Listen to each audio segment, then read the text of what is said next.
I mean, you don't look fat at all, Bobby. I was like trying to tell him like those legs look fantastic in that punk rock dress. I mean, it was just great. Mm. Oh, we're live. Hi. Yeah, What? that didn't go quite Oh, as planned. The intro video Oh, completely cut out. sorry. We're live. Hi, everyone. Welcome to Good evening. Masterversal Toys Live. All right. Well, I mean, I don't know. Should we even play the intro now? Why not? Let's go ahead and cut back. Yeah.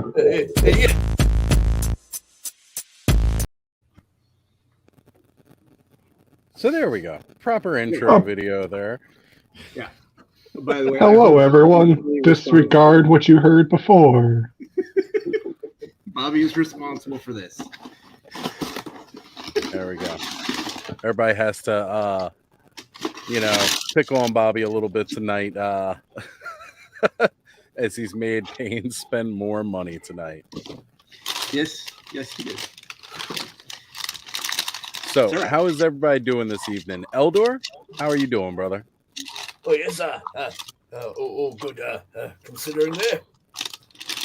Excellent, brother. Happy to have you on live with us again, as always. And Thank you. Thanos Copter, how are you doing tonight? Doing good. Busy day, but works pretty good. I just got a promotion and a raise, so that's nice. Sweet. Always a good Very good thing. Very good. Excellent. And Bud, how are you this evening, aside from commenting on Bobby's beautiful, wonderful legs? I mean, to be fair, they are great. But besides that, I've been doing great. Got some more custom figures done, and I got some leftover frozen pizza. Oh, can't be upset about leftover pizza. It's always good. Mm-hmm. And Payne, how are we tonight? I'm doing well. I am so backlogged right now. It's not even funny. And I hear got ya. extra stuff to do customs with this week, and I really my custom stack is getting a little big. It's like 25 now. Oh, geez. Yeah, you got a lot of work to cut out there for you. Yeah, I know. And then you just stop buying clearance just to make them something else. Right. Always. The Eldor's got his Sergeant Slaughter there, which is fitting, being a certain Zazel is in the chat tonight. To as rock well. you maggots. All right, guys. Well, let's hop through and try to quickly say hey to everybody in the chat here tonight. We've got Pop Actor hanging out with us this evening. Good to have you. Cobweb here, not first this time. Unryu 83 has joined us. Thanos Copter pulling double duty on live and in the chat. The beautiful Dawn Roberts has joined us as well. Glad to have you here, babe. And let's see. We have the World Figure jumping in, saying everybody here. He's got his free slushie. Excellent. And James Arson in the house as well with us. Good to have you both here. Glad you could join us this evening. And scrolling through, got the In Talking. Danny Phillips joining us as well this evening. Good to have you here, brother. Thank you. Gosh, what ungodly hour does it have to be where you are right now? What are you guys, 5 hours ahead? I appreciate you being here, brother. And speaking of Bobby, here he is already with us saying, hi, everyone except Bud. Hi, Bobby. How you doing? Sparks are flying now. That's right. We got Ted Darklaw in the house from Helladove Toys. Good to have you here, brother. Thank you for joining in with us. And let's see, coming down. Here he is, the man, the legend, Zazel, Sergeant Slaughter, Slaughterhouse in the house, folks. Thank you for being here. And Silver K has joined us as well. Thank you for being Silver here, K. K. Good to have you. Thank you for being here. Nolan has jumped in, and he's saying hello to everybody. Always good to have Nolan. It really just doesn't feel like a show without Nolan in the chat. You're not a Roland without the Nolan. That's true. Can't be a Roland without the Nolan. And we've got Zazel giving us this huge compliment here saying, look at this Legion of Legends. Yeah, forget that League of Legends crap, man. We're a Legion of Legends around here. All right. And scrolling down a little bit further here, seeing who else we have. Scott Baker has jumped in. Good to have you. I'm hoping that I'm not missing anyone. Hillian Dread. Yes, where is my boy Hillian Dread at? Trying to grab his name. I saw it pop up on the one side, but not here. Here he is. This guy right here, up and coming, hardworking man on YouTube, pumping out the content for everybody. And it's good to have you here, brother. And Slice of Life Gaming. Never heard I was of going that. to say, Slice That's of a new Life one. Gaming has joined us this evening. Oh, okay. It's the World Figure. Jumped on a different name. Absolutely. Okay, so he's joined in on his streaming account. So everybody, go give Slice of Life Gaming a follow, give him a subscribe, and let him know. Apparently, it's already Monday in Canada. I didn't know how you guys got more in the future than our fair Eldor here. So, guys, tonight, I know we all got some stuff to unbox a little bit and open up and enjoy and have fun. But one of the topics I wanted to talk about tonight is really just the struggles of collecting. You know, some events happened today. Specifically, the PowerCon exclusives went live for pre-order with attendees, and some people are very happy. Some people are a little frustrated and upset. I mean, well, first off, I guess we go around and say who managed to get what they wanted this weekend from that. Thanos, yeah, I know you had expressed just weren't able to pull the trigger on Formo toys with the Legends of Dragonor. Yeah, to be honest, I wasn't looking too much at the PowerCon exclusives other than the Legends of Dragonor, but the shipping was just too much. It can be, right? And Yes, old Mad Hatter posted about that. He said, at that price, are they sipping that from eternity there? Yeah, yes. I took a break at work just to be like, oh, I'm going to get these. I was like, oh, I'm not going to get these. Right.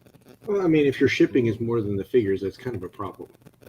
Yeah, the Little figures bit. themselves were pretty expensive. I think it was 140 for the 3-pack, and then 93 on top of it. So Yeah, Right. That's a bit much. I mean, I got Domestros and I got the Tanger for Animal Warriors of the Kingdom, but I mean, it was like it was 147 and some change. I mean, it was like $30 shipping. It wasn't cheap. So, but at least I got what I wanted without going, horribly bad. I was trying to go through the end of the month without spending any more, but that happens. Yeah, you only I try to felt do like that every month, and it never works. You know what? I've done it a couple times, but it's usually that surprise that you forget about. Oh, I ordered that from this place at this point. Oops. I forgot to put that in my email folder.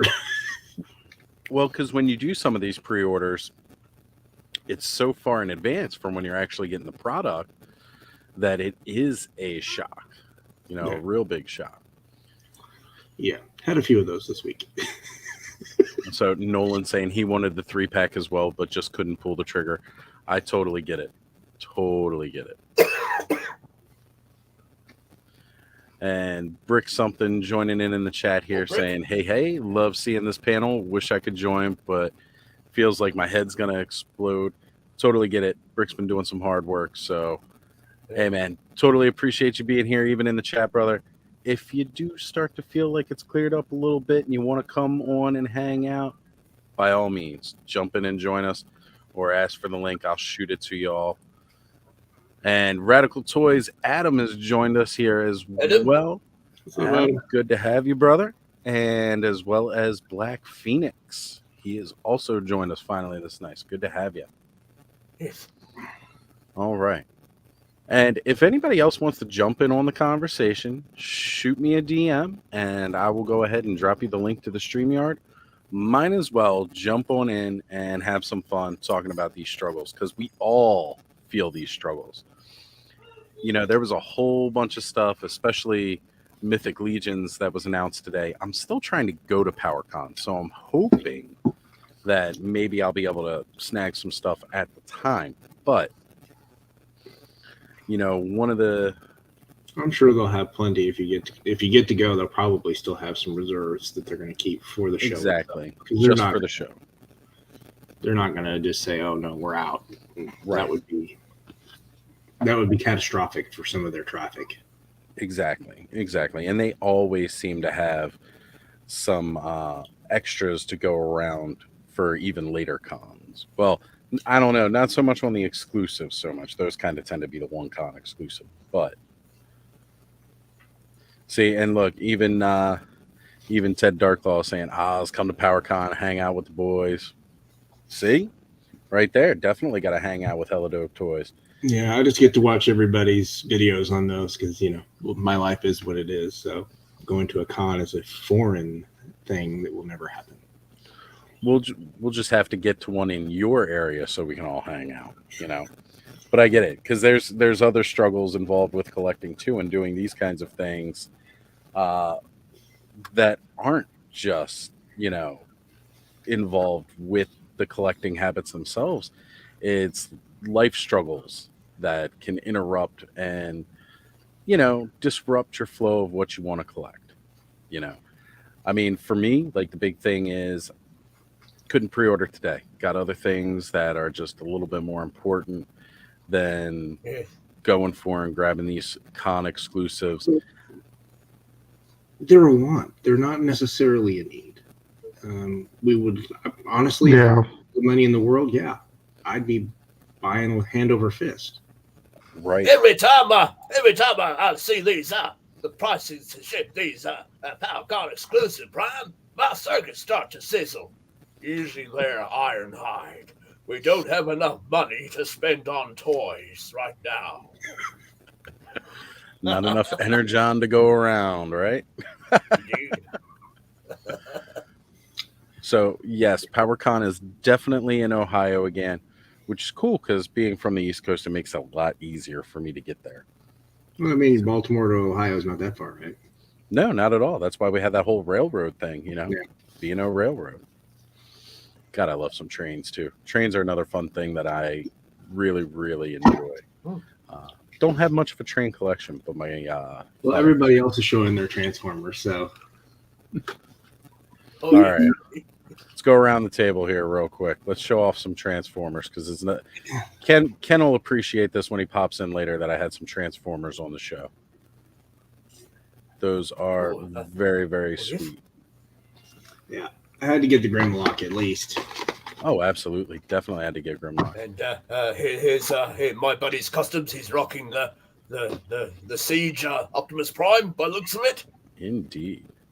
And then we Yes, sir, it is. And here we have the of course Earthrise, or you could be your kingdom also, Optimus Prime. Excellent. Transform and roll out. The only Transformers I have room for are those core class. That's what I get. You make a sacrifice is going to be on Transformers. I'm thinking of switching to the cores. It keeps things manageable if they're a little bit smaller, I suppose. And they can fit on the wall very nicely. The only Transformers I have were the G.I. Joe crossovers. It's a fun idea, but I love the Hiss tank with the Baroness and it's Megatron. I thought that was a great idea. I just had the one that came out before those two. When we had the Combiner Wars, the Prime Wars saga out there before the War for Cybertron series on Netflix. I got the little the Legends class Viper that was cross paint for the G.I. Joe Cobra Viper using the Power Glide mold there. Nice. I did pick up the Wreck-Gar and the other Junkion though, because they fit the Motu Origins like as bikes like pretty well. Yeah. Oh, yeah. Definitely. Yes, I That's had actually a good Wreck-Gar there idea. from the studio series, but none of the other ones so far. Very, very nice. I've always had a nice soft spot for Transformers, even if I don't actively collect them. My cousin was huge into Transformers, and I mean, I love G1. Absolutely love G1, and then Beast Wars. Beast Wars was my jam through the 90s. I loved that show. As dated as those CGI graphics look now, at the time they really weren't that bad considering everything else that was out. It was There's an totally upscale CGI. of that series going around on the internet. You can find. It's actually pretty nice. I mean, but you realize Yes. at the time the limitations were there for everyday CGI. So I mean, if you think about that, it's just long form storytelling. It's a little bit different than a movie. They get 4 years to develop it. Right. An underhanded sneak attack. I like you, pussycat. Yeah. Megatron. Yeah, he was really, really good. Who's that metal band character? Aerosol. Oh, He was only around for a short while. He lasted through the first season. It was a shame he didn't come back in the later season. But Yes, I managed to get a fellow. He hooked me up with the Legacy exclusive Terrasol, the little golden disc there, which I've got a Donobot holding, of course. So yes, he got 2 of those, and I grabbed the other one off him. Hard to come by these exclusives, I tell you. so there's quite a bit of struggle just with Transformers alone because, again, speaking with struggles here being the theme of tonight's show, one of the big ones that I always have is scaling. I mean, I do like more of a universal scale to go across the across the board, so everything kind of fits together nice. But there was always something so much fun when you were a kid and you had your different scales not exactly matching one another and still using them to play with. But I mean, when you talk Transformers, you have so many different scales to go through. And Yep. It is. But Transformers is one of those ones where the scaling is definitely weird. I mean, it's odd. But if you had a true 1-to-1 scaling, it would No, be... it's a totally bogus, man. If you had a true 1-to-1 scale, just imagine the size of an Optimus relative to a Bumblebee. right. That would be ridiculous on the shelf. I mean, that would be absolutely ridiculous. Yeah, it really would. That RoboSyn's probably, if you put that scale, that RoboSyn one next to a Bumblebee, that would... I'm trying to think which one it was. One of the Earthrise ones. That might be scale. Right. So if you can get an idea of how bad that scale is. Yeah. So Radical Toys is asking if anyone has their He Skeletor yet, because as we've already seen, some people do have them in hand now. Mine's supposed to be here Monday.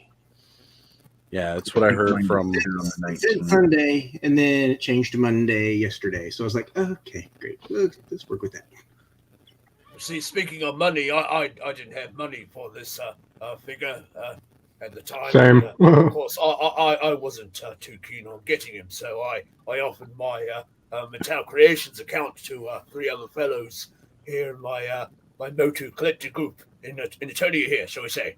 And so they all paid me their money in and split a 3-way share of the shipping because it's $29.95 US out to Eternia here. That's roughly about 40 something smackaroos. And so you say they split that up by 3 ways because Mattel Creations, of course, has only 1 set shipping there unless you are buying the Eternia playset. I think it costs a little bit more, about $50 or what have you. And so, yes, I bought their figures for them. I stayed up till about 4 a.m. there because, my alarm is not as reliable and I'm a bit of a heavy sleeper there. So I didn't want to sleep on the job, shall we say. So, yes, I got in those figures for those fellows. And, yes, I received the email that had been shipped off there. And they gave me the transponder code there to track it. I don't know of a transformer that transforms into a school bus. I don't know either. I was saying in the chat though, a like Magica school bus transformer crossover would be epic. I mean, you've only got the ones that transform into trains that are newer, that were part of the Diet clones. You have And a another legacy bulkhead, Transformer. I suppose you could was make a Japan. bulkhead into a bit of a bus, perhaps.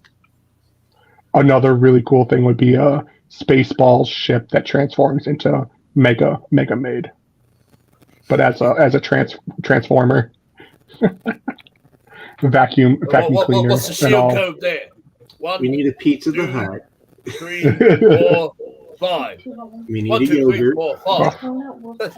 This is a code So- an idiot would put on his luggage. I love that film so much.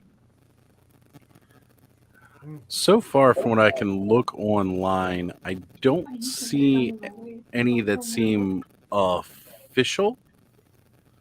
There does look to be a patron carbot.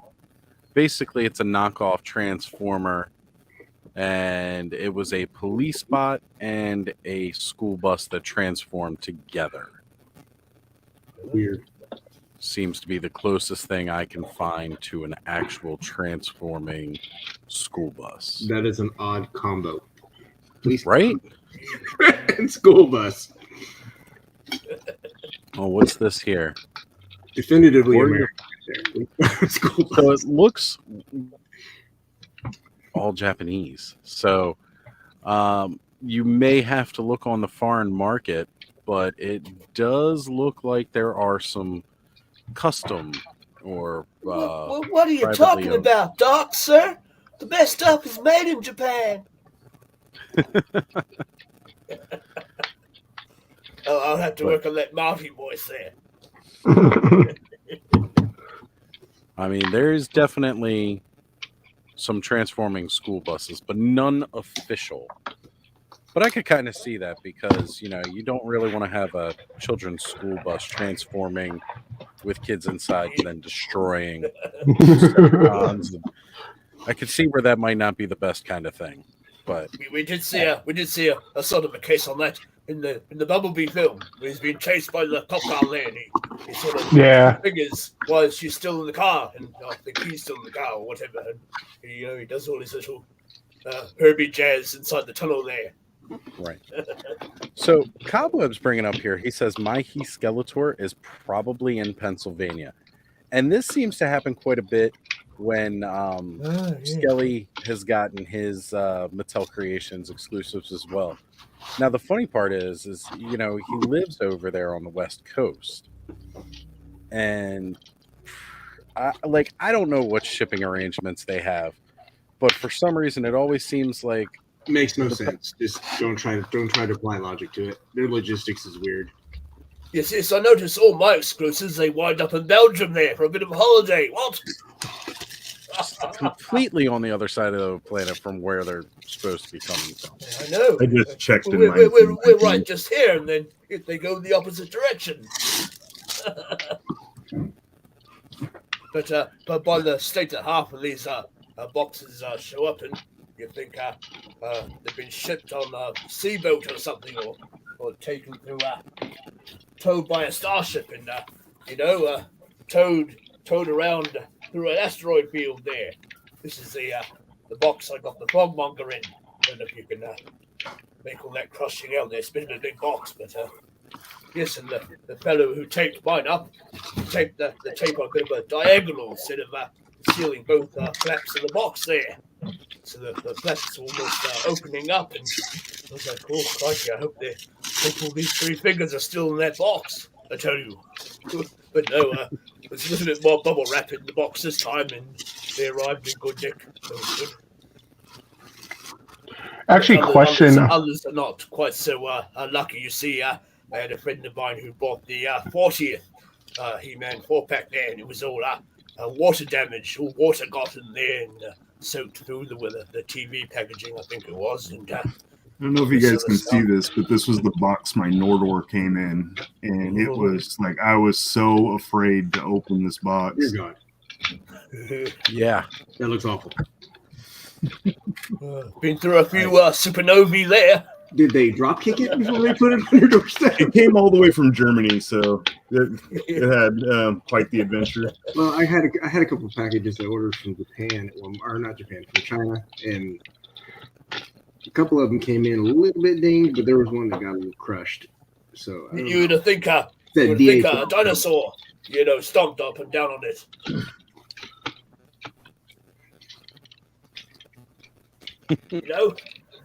Hopefully, It's a big boy, this hopefully. one. Didn't crush it. Oh, jeez, that thing is awesome. So yes, Mattel, you shouldn't mind giving us those dinosaurs from Powers of Grayskull any trouble there.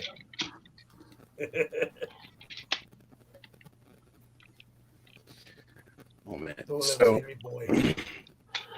Quick it's question actually about the Frogmonger box. On the card art back, does anyone know what that little 3-pronged gold That key. fork device is? Yeah, Yeah, that key. no idea. What is it? Like a key.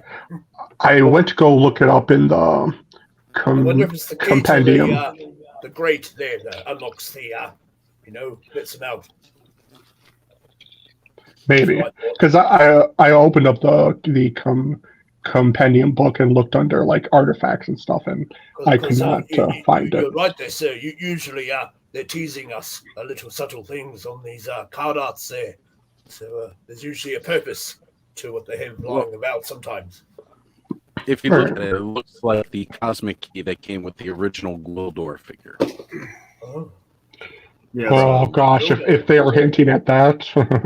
Well, then if you also Yes. read the mini comic, it talks about how Frogmonger had a key to get inside Grayskull, and the key allows him to get into anywhere he wants to get. Oh. So I'm thinking that's the point of that key. This sounds a bit peculiar there. He obviously locked himself in the grate there. Here's another thing about collecting that's frustrating. Hold on, let me full screen you here so we can see what you're looking at. If you look at his feet and his ankles, Yes. they are not painted in an area. Oh. Black. Oh no, yeah, Yeah. they've missed. It's complete like black Oh. And it's there. on both legs. I wonder if it's how they were attached to the sprue. It looks like they messed up the head. It looks like somebody drilled it or dremeled it. The only thing I can recall ahead of that was my first sorceress Origins figure. Her face was a bit misprinted off to one side. So it looked like someone gave me the traveling sucker punch there. My So I golden kept, I goddess. kept the minted package, and I got two more. The second one arrived all right, and then the third one I just opened up for loose display there. I was trying to reach for my gold goddess, but it's up high on the shelf, and I fear tipping everything over. But her face is printed down a bit, so her like eyes are on her like lower eyelids, and her mouth is on her chin. I Stay away understand from it, or you'll be Skeletor had fine. that for a little bit too, is when they painted his teeth, it was a bit higher up. It looked like he had a moustache there. So Brick's asking you, Payne, about your figure there. It is Strife from the 5-pack. Still so good looking. It is. It's a good looking figure. It's just that those two spots on both feet and ankles. It's just that's going to drive me nuts, and I'm going to have to fix that. I mean, but Yeah. most collectors though, they can't, No, and they're not not everybody can. willing to break out the paint and do that and resurface it. So I can understand that frustration. If I wasn't a customizer, it'd be a little more frustrating. But to me, yeah, it's like, okay, great. Now I got to do a little bit of paint. Yeah. Because somebody who's not as well versed in the idea of customizing and touching up paint, that can be a very frustrating thing when your paint app is a bit wonky on the product that you just spent all this money on. And I know that was a big struggle that people had when it came to the windowless packaging. Ooh. What was it out That's my there? notification. Sorry. Jolly good. I was wondering Think who was out- playing the sound effects. Your heart's in the right Elder- place, there, sir. Eldor's getting a phone call there. Yes, I thought a bit of magic was brewing there for a moment. But yeah, it's kind of a bummer when you've spent this money and you get something and it's just not as good as you had hoped. I think a lot of the sight unseen issues with the plastic free packaging is one of those. I'm glad they're going back to putting bubbles or windows, whatever they're going to do. It does make it a little bit easier, but I order most of my stuff, so it's really not going to change a whole lot of what I get. But I know the companies that I order from, they're going to send me the good, the bad ones they're going to keep or send back to the manufacturer, and the good ones they'll ship out. So. Right. So Eldor with a little bit of NECA goodness here. Yes, sir. You might I like to keep your biggest packages. You'll see them, of course, and helps keep the dust off as well. Eldor, you got everything, don't you? Yes, sir. I thought I'd be well prepared. Girls, Black Series. Yes, sir. In collecting, it can get away on you. That's another issue, too. So I gathered up all my wares there and stuff I've been collecting over the years. Of course, I've touched on pretty much every single toy line, you might say. But another, some more words of wisdom is just because you can doesn't mean you should. little pop in from our good friend Dr. Ian Malcolm, Jeff Goldblum. That's not the Daddy Goldblum figure, is it? No, that didn't have the open chest. No. But he's a bit of a chaotician there. And yes, indeed, we can get ourselves into a bit of a chaos with the collecting there. And before you know it, you have a whole world all up to your necks and what have you.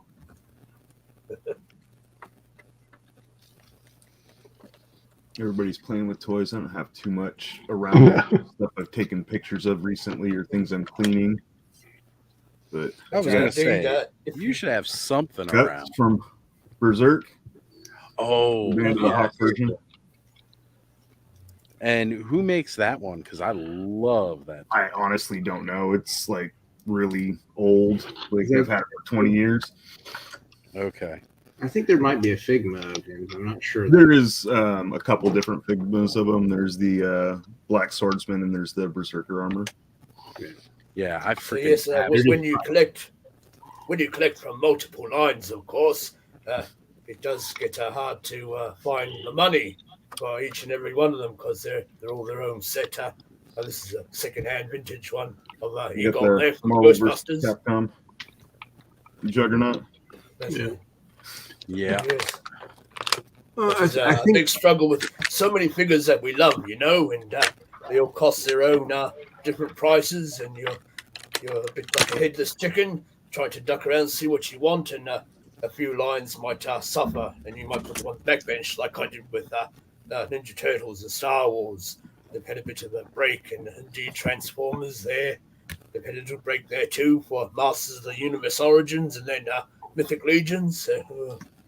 And like I brick something there, your head might explode on you. It certainly can. Absolutely. I mean, that's always my one of the things that I get focused on is I have to realize that when I pick up a line, I drop a line. Yeah, that's kind of. I'm gonna go ham on one thing. I gotta decide that this one isn't what I want to do. It was kind of like when I picked up Legions and Mythics. AWOC. It's like, you know what? Action Force is out. Right. Mm-hmm. Same thing happened to me. Like I was just doing Origins, and then Masterverse came out, and I was like, "Oh, these are really great." So I just like stopped collecting Origins for a while. Only did Masterverse. Then when I started collecting Origin again, okay, now I'm going to stop Masterverse, and I was always kind of getting behind on stuff. And then the DC figures, and I stopped both. I was like, "Oh, these are so cool! I can pair these with like Masterverse." And It was terrible. Halfway into Origins and Masterverse for me, I was already starting to get the old G.I. Joe classified there, starting with Cobra Commander and Lady J, because they're on sale. You see, they're normally around the $50 mark in Eternia here. A bit I had almost dipped my toe into like classifieds. If you dip your toe, I no. promise you will be buying more. Yeah, like I think I first wanted to get into them around the time Cobra Island came out, and I saw like Baroness in the bike. I'm like, oh, Baroness, I gotta have her. And I looked and like she was nowhere to be found. She was like $100 on eBay, and I'm like, I think I'll avoid this line because if I'm gonna get into Joe's, I gotta have the main Cobras, maybe a couple Joes. Well, they've released, and she was like, since on the on the retro cards, so you can get her for reasonable.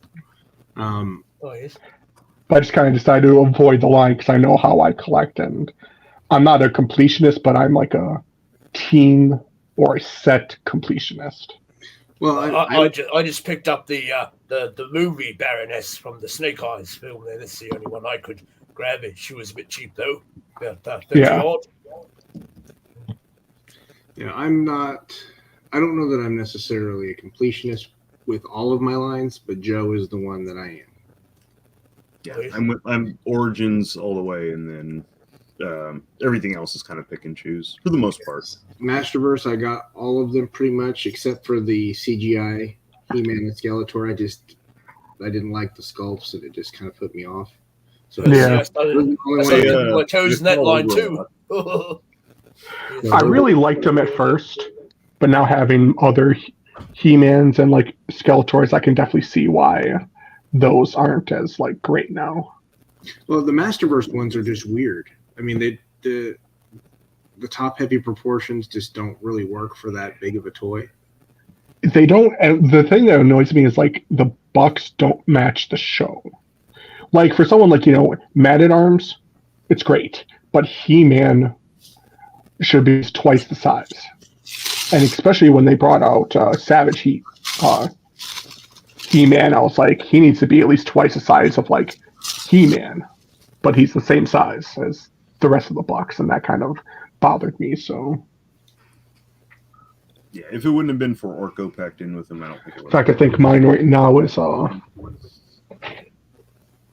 think I used my extra He-Man head and did up this.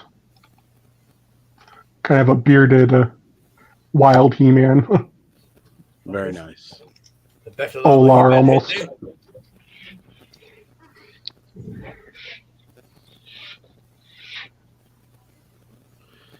Excellent.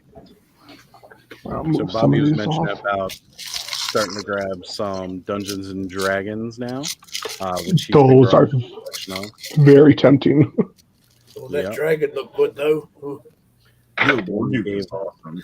Well, I was looking at that Grimsword at Target the other day, and I'm like, this scale is so beefy. It just won't look good with the Dungeons and Dragons. And Bobby shows a picture of them.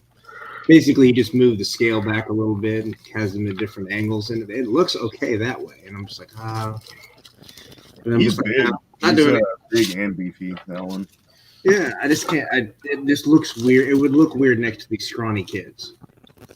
I see they just revealed that big eyeball-looking fellow. With the Beholder. The oldest thing sticking out of him, and his teeth can move. His jaw moves up and down. I think the eye moves too. I'm not sure. That's from the Hasbro D&D, right? That one? Yeah. Well, I think one of the other things with collecting is, you have to decide what kind of collector you want to be. Are you going to be the in-box guy? Are you going to be the out-of-the-box guy? Are you going to be the guy that saves all the boxes and keeps them out of the box? Are you going to be the guy that stores all the boxes in your attic? Or are you going to be the guy that has the in-box as well as the loose, as I am? Yeah. So in my house, there's loose, there's boxed, it's literally everything. It just kind of depends on what I have room for. I don't see how people do the buy two, one to open, one to keep. It's like space alone. Oh, I can't do that. No way. Well, that'll break. No. Nah, I did with Joe for the first like 55 figures. I have one in box, one out. Jesus. Except for the first Snake Eyes. I do have 2 of the Zartan Pulse exclusives. I have 2 Snake Supremes, and only one of the Regal's Cobra Commanders. I didn't, I kind of went crazy when I came back to collecting. That first month and a half, I literally went out and bought everything that was available in class. When I started doing Origins, I wasn't opening them. I was just like hung them on the wall, but I kept staring at them. I'm like, I really want to open it. I really want to play with it. And then that was it. All right. Yeah, no, I did that. I do have a few Origins mint on card, but I'm not allowed to hang them at this place I'm at. I'll be a bit of a naughty boy if I started pinning things to walls, so they just stole the few that I do have mint on card. They just sit on the shelf there. I'm sort of picky and choosy what I open. Usually the figures that are more hard to get, I might keep them sealed up, and a few of them now I just open up and review and so forth. But I do tend to keep the boxes there sometimes, depending on what it is. Of course, me, myself, and Oz there have been keeping the card arts, cutting them off the cross sales there, and scrapbooking those and what have you. But collecting the boxes do pile up if you don't have the space to store them out there. Yeah, my attic is full of boxes that are full of boxes. So I'm like, at some point, I'm just going to have to make a decision. If I'm going to keep them, I'm just going to have to throw out the boxes. But, for right now, space is still available. Right. But that's one of the biggest struggles at all is the space danger, Yeah.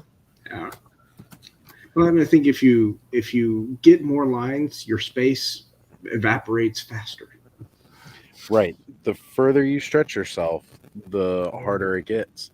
Like, 3.75, getting like O-ring G.I. Joes, Star Wars vintage collection, or what I like to call regular Star Wars toys before they did the Black Series. It gets really, really tough when you have all of these different sizes to go through. It's tough to keep a full 7-inch scale collection, especially if you like getting into other stuff, with them, like vehicles and stuff. If you can find the ones that'll make it, let's face it, for 6-7-inch lines, we don't get many vehicles. Classified's one of the few where they've really, really given you a lot vehicle wise. But even then, it's stuff like motorcycles for the most part. Yeah. I mean, we're lucky that there's. It's pretty much motorcycles. I mean, that's pretty much what it is.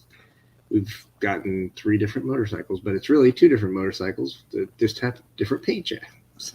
Right. It's not like I think G.I. Joe would be dangerous for me if they actually regularly released the smaller ones again, because then you could actually have the vehicles in play sets, and I would have a ton of fun with that. I love You see getting all the different a fellow on Instagram there, and he makes all his vehicles out of cardboard, and he displays his Joes around all those. And there's that toy Gigante, I think it is. He's been working on his own his tank there. He's just in the molding process of that. Right. Cardboard creations are great. As I can attest. But your custom work with the cardboard is very, very nice. How do you get the nice round edge on those, bud? Like the little console you have? Okay, so you can do it two different ways. The best way is to have a spray bottle of like water, and you spray the backside, let the water kind of soak in, and you can actually bend it to shape, and then wait for it to dry. Like have some items pressed up against it so it keeps its shape. Let it dry, or as I did, I just every like space about like that, I would make a bend in the cardboard going around the side, so it would bend to shape, and then I would glue it. And when I glue it, I would basically sit there holding the piece like so for about a good 5 or so minutes until it like sticks on its own, and then I'll just move on to the next piece. I might have to try that. Because this thing here, let me move all these little items.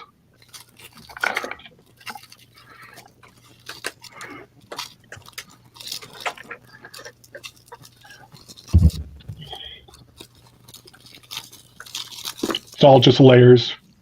I'm going to be adding a piece that will slide into here and on the back of here so I can make it a little bit taller so that this console can also work for 7-inch Masterverse figures.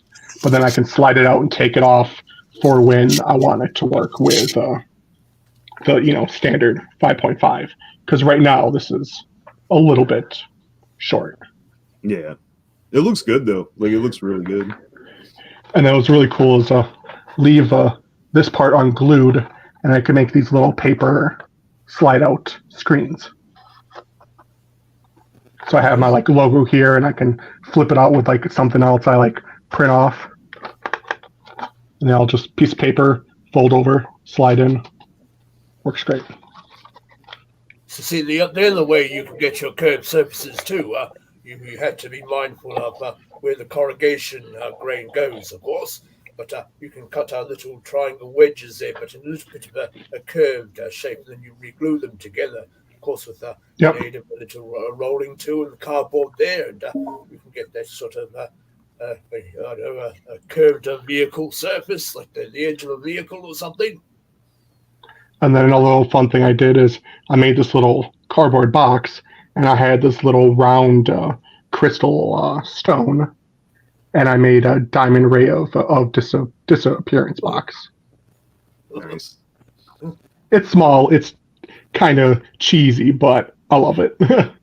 Right. So I got my diamond ray to sit on top here. I plan to make a whole bunch of more of the like trinkets and little items. And thankfully, NECA figures came with these cool open books. Yeah. That fit perfectly in their hands. The NECA Gargoyles was a line I wasn't going to go all in on, but then they started packing the wings in with the characters I wasn't going to buy. So they got me. Yeah, the wings. That sucks. Wait, mine will just stay in the box, and they'll look good, and they'll look good in the box. And then eventually, I'll break them out, and I will probably hang them from the ceiling with some fishing line. Yeah, that's what I'm doing with about- most of mine right now. Is they're hanging, but like I took a picture with Goliath with his wings down, like draped, and it looked really good. So it's like, shit, I need all of them now. Speaking of gargoyles here, I'm working on a bit of a custom tribute from Mythic Legions there. So I've got the Varg and the Wit figures there. So obviously I'm using the Varg for his wings there, which do articulate. They collapse in and down and what have you. So that's a wee custom I'll be doing there as a tribute to Hudson from the Gargoyles show there. But using Mythic Legions figures with the pop and swap and what have you. But I understand you can buy the wings separately, say either on, I suppose, a Big Bad Toy Store or the Legion's place itself. I didn't know that. And can I just quick say, oh, I'd sure like to fist him. Okay, I'm done. Oh, Supposed to be my role in the new He-Man movie. indeed. You need to get your... I need to find... There, sir. I need to get You have to get your Stone Cold Steve Austin head and swap it. You got to get the Zazel beard growing before that happens. Ooh, My actually, beard because I have them. Let's see how well these fit on. Yes. Look at those. Now just put a beanie on them, and you're almost there. Right? Actually, yeah.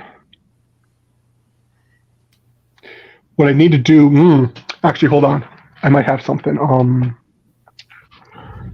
My stepbrother gave me a bunch of rubber gloves that he uses at work. he brought some home, and since it's getting summertime and it's a little bit warmer, my hands will sweat, and I don't want that sweat when I'm painting. Guess it's getting a bit warm out here.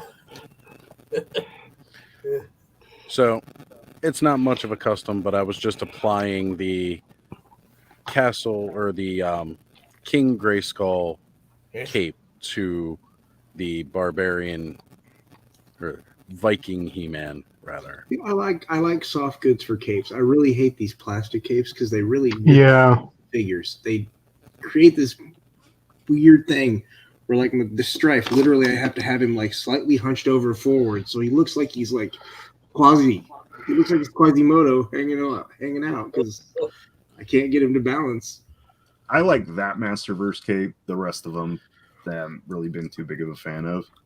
I didn't get the Scare Glow. Yeah, I didn't love either. The Skelegord cape was rather interesting there. Had some plastic little bits on the little tassels. Oh, yeah. Oh, another one that I like is the Andra cape. I like that too. Yeah, I actually bought a second Andra, so one I could have the cape on my mercenary Tila figure and just have another cape. Here we go, guys. I never got that figure myself. I put the cape on my scaphoid. I cut the tip off of a glove here. There's our Oz. There we go. My custom figure Just- right there. Just paint the beard brown. Right? My beard's coming back in. Yeah. Oh, Bobby, I'd sure like to. Never mind. Here's another Whoa, one of whoa. my things about collecting. We got the pistols there for Yeah, Baroness. No, this is for Pretty Boy. Oh, Why are they not the same? well, because one's got the extended mag. They both have That would be really weird trying to shoot them both, and It's one making- pistol's got extra. making me a little twitchy. I mean, it's fine because I've got the guns that I can use for him, but Symmetry is everything. that's just way off. Why not give me? He might need a few more bullets in one handgun there. It's annoying. It just. Ugh. So, That's my mild OCD kicking in. All right. Nah, Same. I totally get it. Don't worry. Totally get it. Indeed. It's fun. I do like the flash effects. They gave you nice muzzle effects. They've got a little smoky thing, green, and a little laser gun thing. So it'll work out. I'll figure That's out what to pretty do with that. So I've gone ahead and, as I was saying, with the Andra cape, I put it on Scaphoid. Now he looks a little bit more like Skeletor. That's cool. Yeah. God, I love my I got my Mythologians. Pythona that I'm working on. I bought a cape for going on her. So we'll see how that works out. Yeah. I'm The doing some stuff that I'm not used to doing for her. So we're gonna see. It's trying still out some new really things. Trying some new things. Trying some new things. And also another custom, working on my beautiful blushing Bobby in a sundress. Tell me what you guys think. every time you do stuff like that, I feel Bobby's pain. Like right now, Bud, you are writing all of these checks. And one day, Bobby's going to come cash them.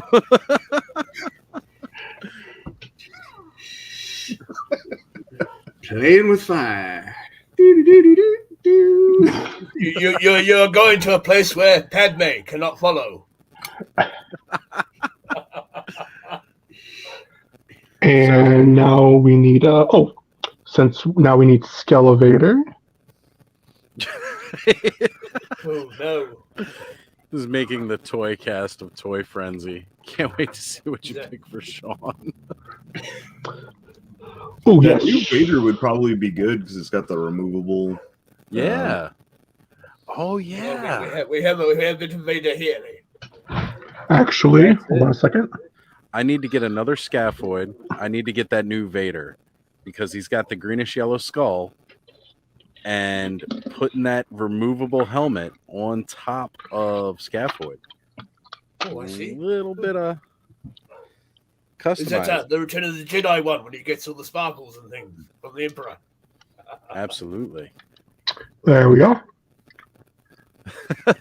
I got to get up for a second, but I'll be right back. Okay. Yeah, there we go. Yeah, that works. Who should I use for Sean? I'm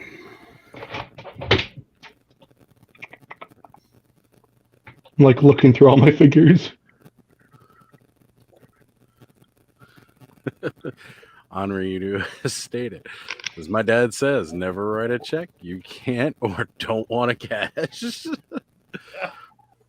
You see, when my father was in his youth, he was in the old biker gangs there, the old ground ripper gangs, you might say. And, he would go out intentionally breaking the speed rules, and he'd get tickets. And while he was doing that, because he was wanted to wallpaper his room with speeding tickets there.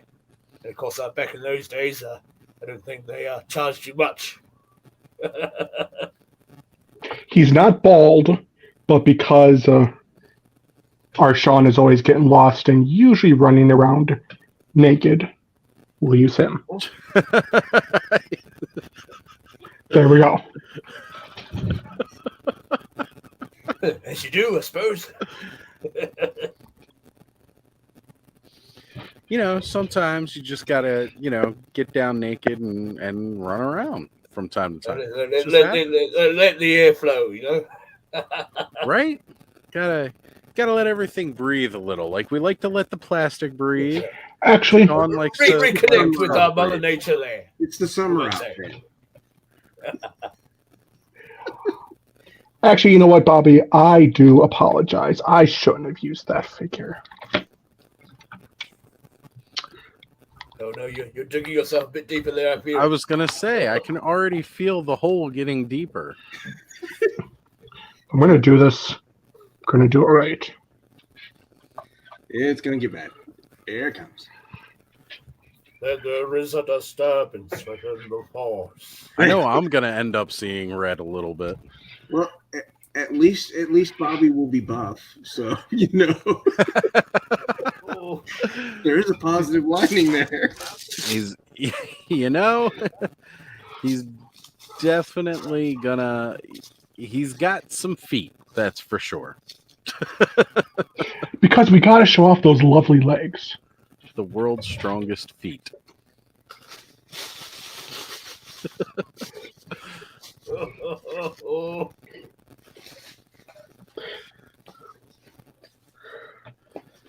This is a little bit more information than anybody needed to know, but we appreciate you, Pop Actor. Thank you. It's good to know that these streams are just that compelling to people. They just got to strip down. You see what happens when we do this. Apparently, so hot and bothered. I suppose we've been bearing all tonight. There. Boy, excitement. Right? Too much toy. It gets a little hot under the collar. You just got to start taking elements off. Right? Is Bobby actually out of here, or is he just mad at Bud? Probably both. Battle lines have been drawn, you might say. Oh, I just realized that the evil Lynn is the new Bobby. Got it. The Dark Lynn. Oh, sweet. I did not realize it was. This is the. That's cool.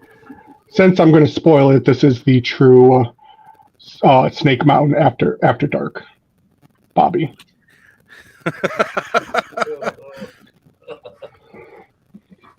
That's certainly something, I tell you.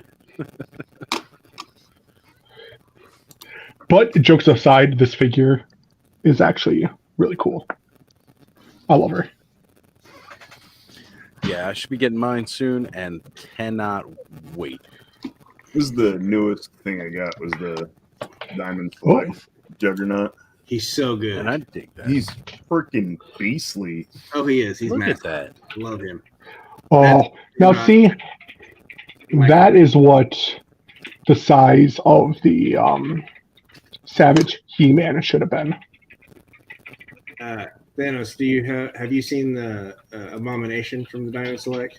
I haven't. No, this is actually my first Diamond Select. Now, they tend to be a little top heavy, especially those guys. But I love the sculpts, and they look great. Yes, I had a few of the Diamond Select Star Trek ships, and I used to have a few of the figures also.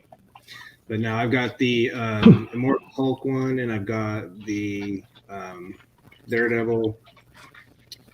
I've got Hawkeye, Taskmaster, and Abomination. I have the Diamond Select Venom that came with like all the madness heads. Yeah, I do have that one too. I forgot about him. I love that one. That's a fantastic figure. It's perfectly sized. It's massive. You want Venom to be intimidating. Yeah, he's supposed to be monstrous. He's supposed I to don't be think big the and Legends has quite gotten that. The Legends haven't gotten that monstrous level yet. They're getting there. They're getting closer. Riot was closest. Riot would be the closest. That would be the body I would want to put Venom on. Right. You know, that was when McFarlane was originally drawing him. That was the intent. He wanted him to be like Spider-Man was always very nimble and agile. They wanted something to be a monster version of Spider-Man. And, you know, like sometimes they get it, sometimes they don't. Not really in Marvel Select, but the Diamond Select figure definitely pulls it off. You know who had done it great? Spider-Man 3. I mean, Topher Grace. Wow. Perfect. I'm kidding. Oh, you Topher alone.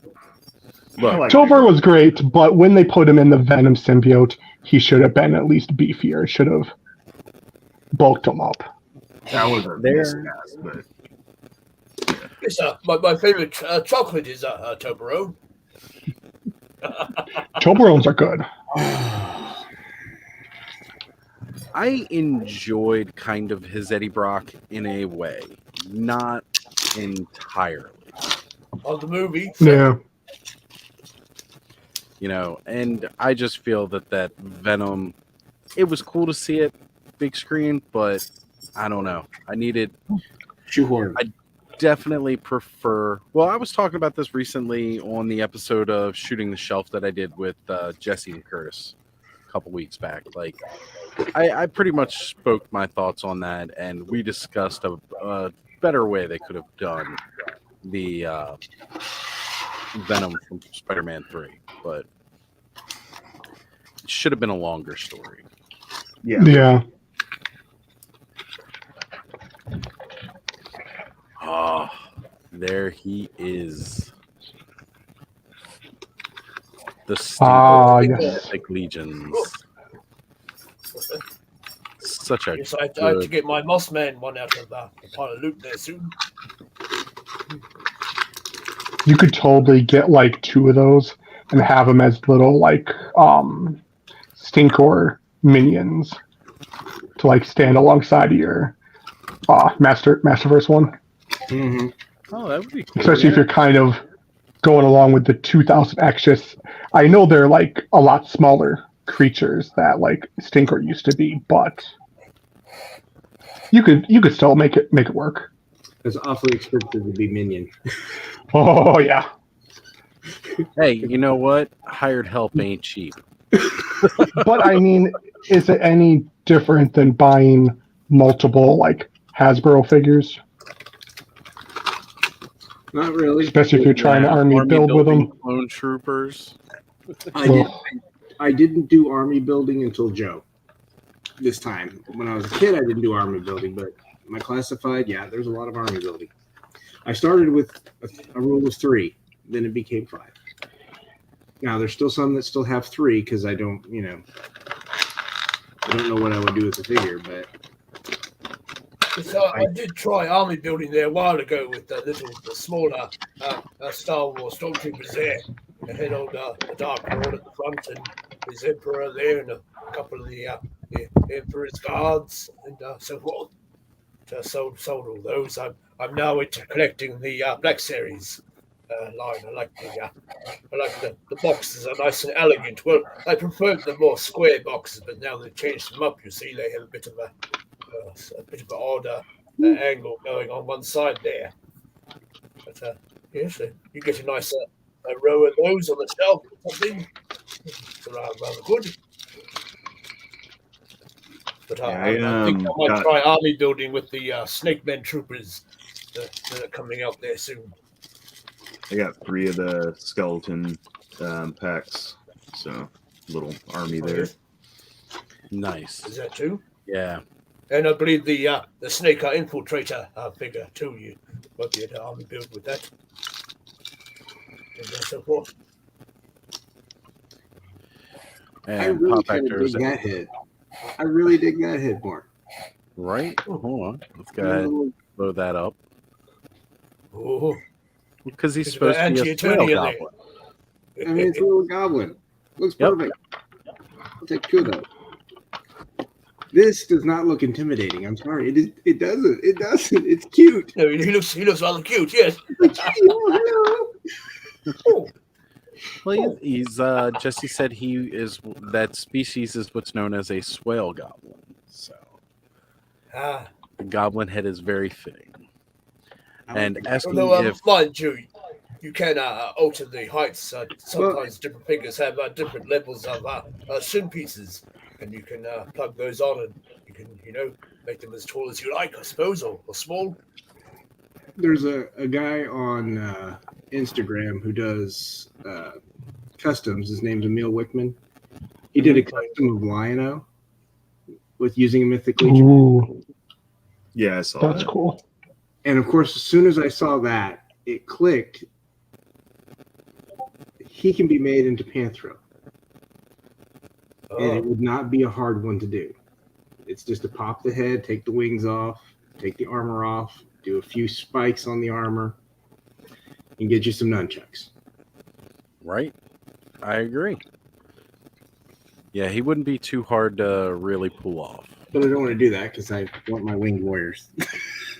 So I'm not getting another one. Well, see, with my Hudson Just tribute like there, having the I'm using the feather. orc head from the Urwit figure that came with the ball head also. So he has a roughly similar look there, the big sharp teeth sticking out of his lip, and he has pointy ears and a bit of a beard, but Hudson has the hair just on the back of the head also. I suppose you can sculpt all that on if you want to, but everything is pretty much there for a Hudson look. Elson Right. Troy. Welcome. Allison Troy has joined in with us here. Good to have you, Allison. And Yes. now we're getting put on the big screen. I definitely like everybody takes pictures of them on the big screen and being able to. No one wants to see me big. That's not, Oh, no. that's kind of Put positive. it on your big screen. Take a picture of you watching us. Tag us That's on right. Instagram. It's like small children running away screaming. Do it. We're good. I like to see. So Yep. Let's get this up close so we get a nice picture. there we go. Oh, The Oz Masterverse figure. So Pop Actor was asking a bit if Classics ever made an Oedipus figure, and I don't believe they did. I do believe that he did get a representation in the No. 2000X line, but it was like one of the staction figures where they were more statue than I believe there's a head in the head pack, right? Oh, there could be. Another fellow they haven't made there is Ohm. They haven't made Ohm yet. A bigger glowy ball fellow Oh, from the other Yeah. other plane of dimensions there. I suppose you can just find a nice clear ball if you like and color it up, I guess. Oh, there he Since is. I got everyone here, I can show off my latest painted figure. I do dig the. I painted wad my gesture. snake armor He-Man, so he's a little more, yeah. The brown More popping in the there. belts and the gold and red on here really make it. I'm making this part a little bit darker. Oh, rather good. Also had to paint the entire back of the boots. This was all silver. You And- did a Except for bit the on actual your boot snake itself. armor Skeletor too, didn't you? And then I know you've seen it before, but let's get a little closer look.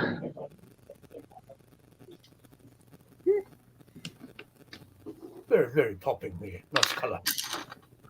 I think Oz is lagging a little bit. Just a little bit.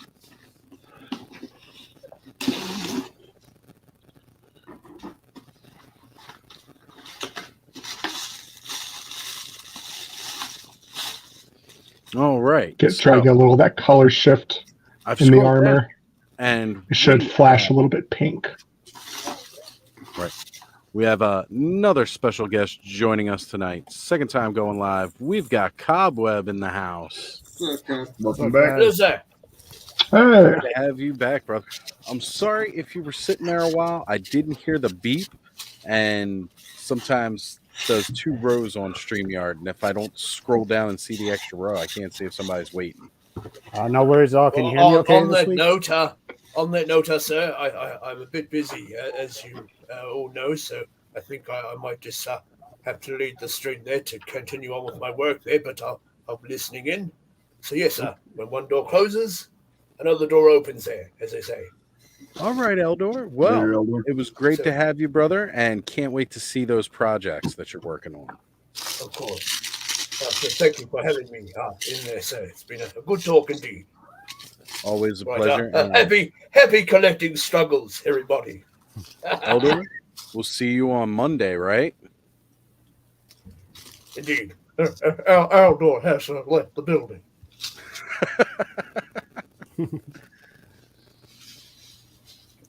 Absolutely love having Eldor with us. Always fun. And everybody giving some shout outs here to Cobweb joining us on live. Thank you What's up, for everybody? being So here, you brother, can- and jumping in. You can hear me now? Yeah. Yeah, we can hear you. Okay. I set everything up myself this time, so let's make Excellent. sure. Yeah, coming in loud and clear, brother. So, what are some of the struggles you faced in collecting, my friend? Because you have quite, especially the Origins collection, I know. Space is my biggest problem. Just trying to find places for everything now. I'm gonna have to take everything down, I think, and redo it all. My Masterverse is just one giant shelf. It's like a Royal Rumble going on up there. Well, I know, Bud has bought risers for his shelves. So, Yeah, I've been gifted those floating shelves. I might start putting some of those up before too long, but I still need to take a lot of stuff down. so Pop Actor saying he can't hear you, Cobweb, but it's only because he's deaf. So, It's the age. it is, he's gotten up there in age and his hearing ain't what it used to be. See, I got a lot of my Masterverse in like bins and stuff. I just take them out if I want to take a picture with them. Not too many on display right now. Yeah, I'm working on trying to clear a section where I can actually have my more 6 and 7 inch scale figures actually up for display. Yeah, like that Masterverse Lynn, I just got her put up to the side. The Dark Lynn just came in. I don't even know where to put her. She's just up there.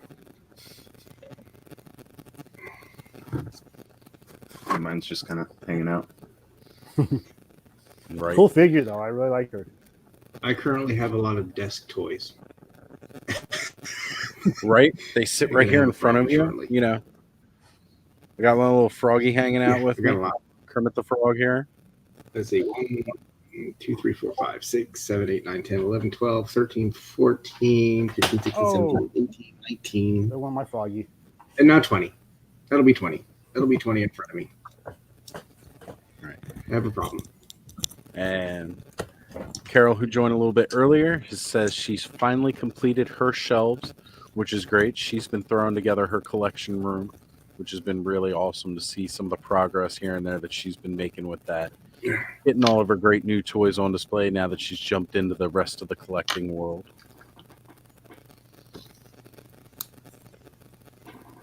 Yeah, I've got a bunch of floating shelves coming in that I'm going to convert into those portals that were on the He Skeletor thing. And I decided that's where all my alternate versions of He-Man and Skeletor are going to be, just kind of coming out of portals. Really good idea, yeah. Could even use some of those world's most powerful displays and even make Ramen. portals with that. Yeah, the ramen Good toys. old ramen toy. I need to see if Ace wants to jump on an episode sometime soon and talk to us a little bit more about Bad to the Bone. As we're all big Motu fans here, I want to talk to him about this and see if he has any ideas when he wants to get it to come out. So I need to reach out to Ace and ask him on for an episode, because first off, I just love talking with him, you know, every time we go live on Jay's channel, and his insight into the business and what he does, it's great. So And I you really make figures. Also, what he possibly hinted from that Castle Grayskull picture, That was because I want to know what that is. It was I mean, this. That it was. I think so. I really love my Silverhawks that they made. I mean, they are fantastic. they blow the Super 7 ones right out of the Yeah, that Monstar is a huge chunk of plastic. I mean, but it's fantastic. Yeah. I gotta say, they are the Silverhawk. Like, I saw the Ramen Toy Silverhawks, of course, before really looking at the Ultimates from Super 7 so much. And like, Jay had the episode where he actually went ahead and did his review of one. I was blown away. And it's got that more chromatic vac metal looking, you know, that the original toys had than the it's silvery plastic. It's one of those toy lines that it kind of it replaces that childhood toy. Right. It's why I have the Thundercats. You know, if I had my toys as a kid, it would be Joe was the one I let go last. Masters was obviously the one that was right behind it, and then Thundercats, and then Silverhawks. So if we're talking my top 4 toy lines, I had to have representations in my collection of them. That's another thing for collecting concerns is where do you stop? Because honestly, I could go with more Transformers. I could go with Visionaries. I could go with Sectars. I mean, if you think about any of us that grew up in the 80s, I mean, we had so many ridiculous toy lines. My cousin came in from out of town the other day. He's like, why don't you have any Inhumanoids up here? Try finding them. Yeah. You can find them. You just got to pay for them. Yeah, I was going to say, you know, when you do find them, it's Yeah, it's not a pretty price. not at all. No. God, were those Oh, great. and then Mask. I mean, honestly, Mask was toward the end of, you know, when I was playing with toys, but it was cool. Yeah, it's just a good toy line. I mean, the engineering in and of itself, I mean, you're not going to see something like, I mean, that's why ramen toys are so expensive for the Machinas, because that engineering alone, you couldn't get that for $20 today. No. That would be right where it is, where he's priced it. Has anybody ordered the new Sectars stuff that's coming out? Not yet. I want to hold off and wait until we see it come out and see what it looks like. I mean, realistically, I think it really is one of those ones where you needed the animals, the insects to go with it, the little hand. Well, they said if it does well, then they'll do those. So I'm hoping it does well. Well, it's the same thing with Biker Biker Mice from Mars. Why did you do Biker Mice from Mars and you don't have motorcycles? because they're 7-inch figures and they're still trying to get up the cost of the bikes. Well, I know why, but I'm just saying, legitimately, that's one of those toy lines that maybe we should have waited. Right. Should have been one of those licenses that got picked up later, but obviously it was a license that they wanted to pick it up. But it's one of those that just makes maybe. Yeah. I'm happy to see somebody working on it. Yeah. Period. Who is it that's doing the biker mice? I forget. It's Nacelle. Yeah, That's right. That's right. same one doing Sectar, same one doing RoboForce. Yeah. They did the toys that they made the show, the toys that made us, so that kind of stuff. But I don't know. I'm also looking forward to that Fresh Monkey Fiction Big Bad Toy Store exclusive. Don't know if I've It's seen it. I'll have to look it up. It's their exclusive line. It's basically 6-inch. For lack of a better word, they're kind of militaristic. There's some things that look like there's like a pharaoh, and then there's a bunch of soldiers. It's pretty cool looking. Yes. I don't remember the name of the thing, but my brain is moderately fried right now. So Understandably so. but yeah, no, I pre-ordered those, so that's kind of what's one of the things that's substituting for other lines. I mean, Yeah, because when we get so many different lines that we're interested in, that is probably one of my biggest struggles right now. There are so many good lines out there. They just wrapped up the pre-orders for Savage Crucible. We had the big wave announcement for Cosmic Legions, just wrapped up a couple months ago with some Mythic Legions pre-orders. Starting up soon is going to be another really, really big Kickstarter, Armies of Ashmore. yeah, that one I'm looking at going dinosaurs. Yep. Well, And get ready for this week's Toy Frenzy coming up. it's gonna hurt. I don't need it to hurt. It's Operation Monster Force. Thanos is the name of it. It's Fresh Monkey Fissions. They're doing 6-inch this time. If you know who they are, they do like the Eagle Force figures and the other 4-inch modern Joe style figures. They've done the hidden, which are kind of like Micronauts. Okay. I'll have to check. I don't really know too much Yeah, about them. They're a solid manufacturer, so I'm excited about this one. It might be a good way to replace get some army builder kind of figures. I got my D13 survey the other day for my Ghost Jesus. I don't know if anybody else got in on that one. Oh, yes. Well, let's say I'm all about it. I am so glad to see it. But I couldn't pull the trigger because of other stuff. Yeah. But man, did I want it? That's where we stretch, right? I mean, we have literally right now we have such a glut of stuff that's coming out. Where do we draw the line at what we're going to get? Yeah, that's been a problem a lot lately. I didn't get as much Savage Crucible as I would like. Well, I picked up 3. I didn't want to go crazy with it. You got the same ones I did, right? The Jaeger, the Harbinger, and the Frazetta. Yeah. So the must-haves, in my opinion. Yeah, exactly. The ones that spoke to me the most. Just like, oh, that's cool, and that's cool. The Jaeger I went back for because I was like, do I really want it? And then I came back to it. I was like, you know what? You better get it now because I may not get it later. I was thinking about picking up a couple of the Slate fish dudes, but I just ended up I already spent this much. Just let it go. The thing is I don't know what I would do with them. They would be Merman's henchmen for me. Yeah, so I mean, I can pick up Merman for the one with the scar on the face. I can pick him up for $10. That's true. So the slates were only 15. So I know, but it's still yeah. That was only for the Kickstarter pre-order. Yeah, it's $16. But I mean, I was thinking about it before. Trust me, I looked at them. They're $16.99 now, so it's not terribly. They didn't go up terribly. Okay, so which is good. Wasn't an awful price increase on that. Yeah, But I think we all will Black Phoenix. I agree. Like, you know, we all want certain things, and unfortunately, you know, these bigger toy companies, they're going to go one way or the other. They can't please everybody.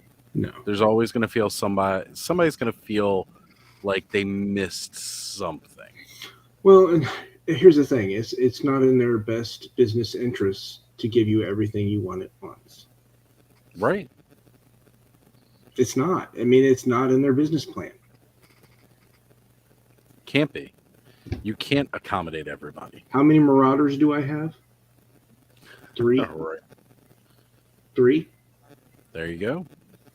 And this was technically one of the first crossovers that X-Men had in the 80s. Right. So you would think that this you'd get an Arclight, you get a John Greycrow. You think you would get some of those other characters. Not so far. But they're going to string you out like this. Same thing with the Reavers. Yeah. You got one Reaver that you got 2 different heads with, so you had to create. Or you could just buy 2 of them to get another one, but I mean, True. That's how this works. That's how that business plan works. That's right.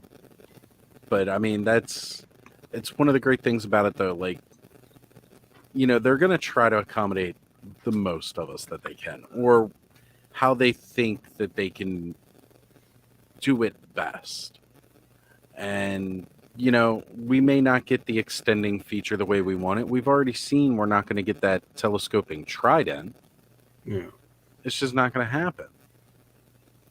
But we'll get some pieces that we can attach. And I'm okay with that because we're still getting close to what that original figure offered. And I can deal with that. There's certain. I'm in the minority where I actually think Mechanec's an improvement. So, and a lot of people want Same. it. As someone who likes, as someone who likes to pose and take photos of my figures, I don't want to always have Mechanec turned at that side angle to get his neck up. Yeah, That always kind of bothered me. As a kid, it was fun to play with that, no doubt. Like, I played with it all the time. But for an adult, it's if you're going to have all these points of articulation, why are you going to take that away just for this one feature? I get it for those who want it, but my 2000X Mechanec is inside the Gray Skull parapet, just so you can't see that his torso's twisted. Right. Well, his neck's up. Another one I think that's improvement is Tongue Lasher's head on like Origins, whereas the vintage one is very stock, didn't have any neck. This one, like, the sculpt is so much better. Yeah, I was a little worried about him though, because like the first one I saw, his neck looked awkward, and I liked the old vintage one, but actually having the new one in hand looks pretty good. Yeah, when that Tongue Lasher showed up, I was like, oh man, he looks awesome. A lot better than I was expecting. Yeah, the first couple of pictures of I saw him is like it looked like there was like a skinniness to his neck, but yeah, not in the final one. I have some awesome plans to paint this figure up. Got a lot of my color shifting paints. Or put a little glow in the dark paint on the tip of his tongue, so it could be the venom. More tongue lashers. Yeah, I want more of this head sculpt too. Like, just pop this on a generic random snake man body, you know.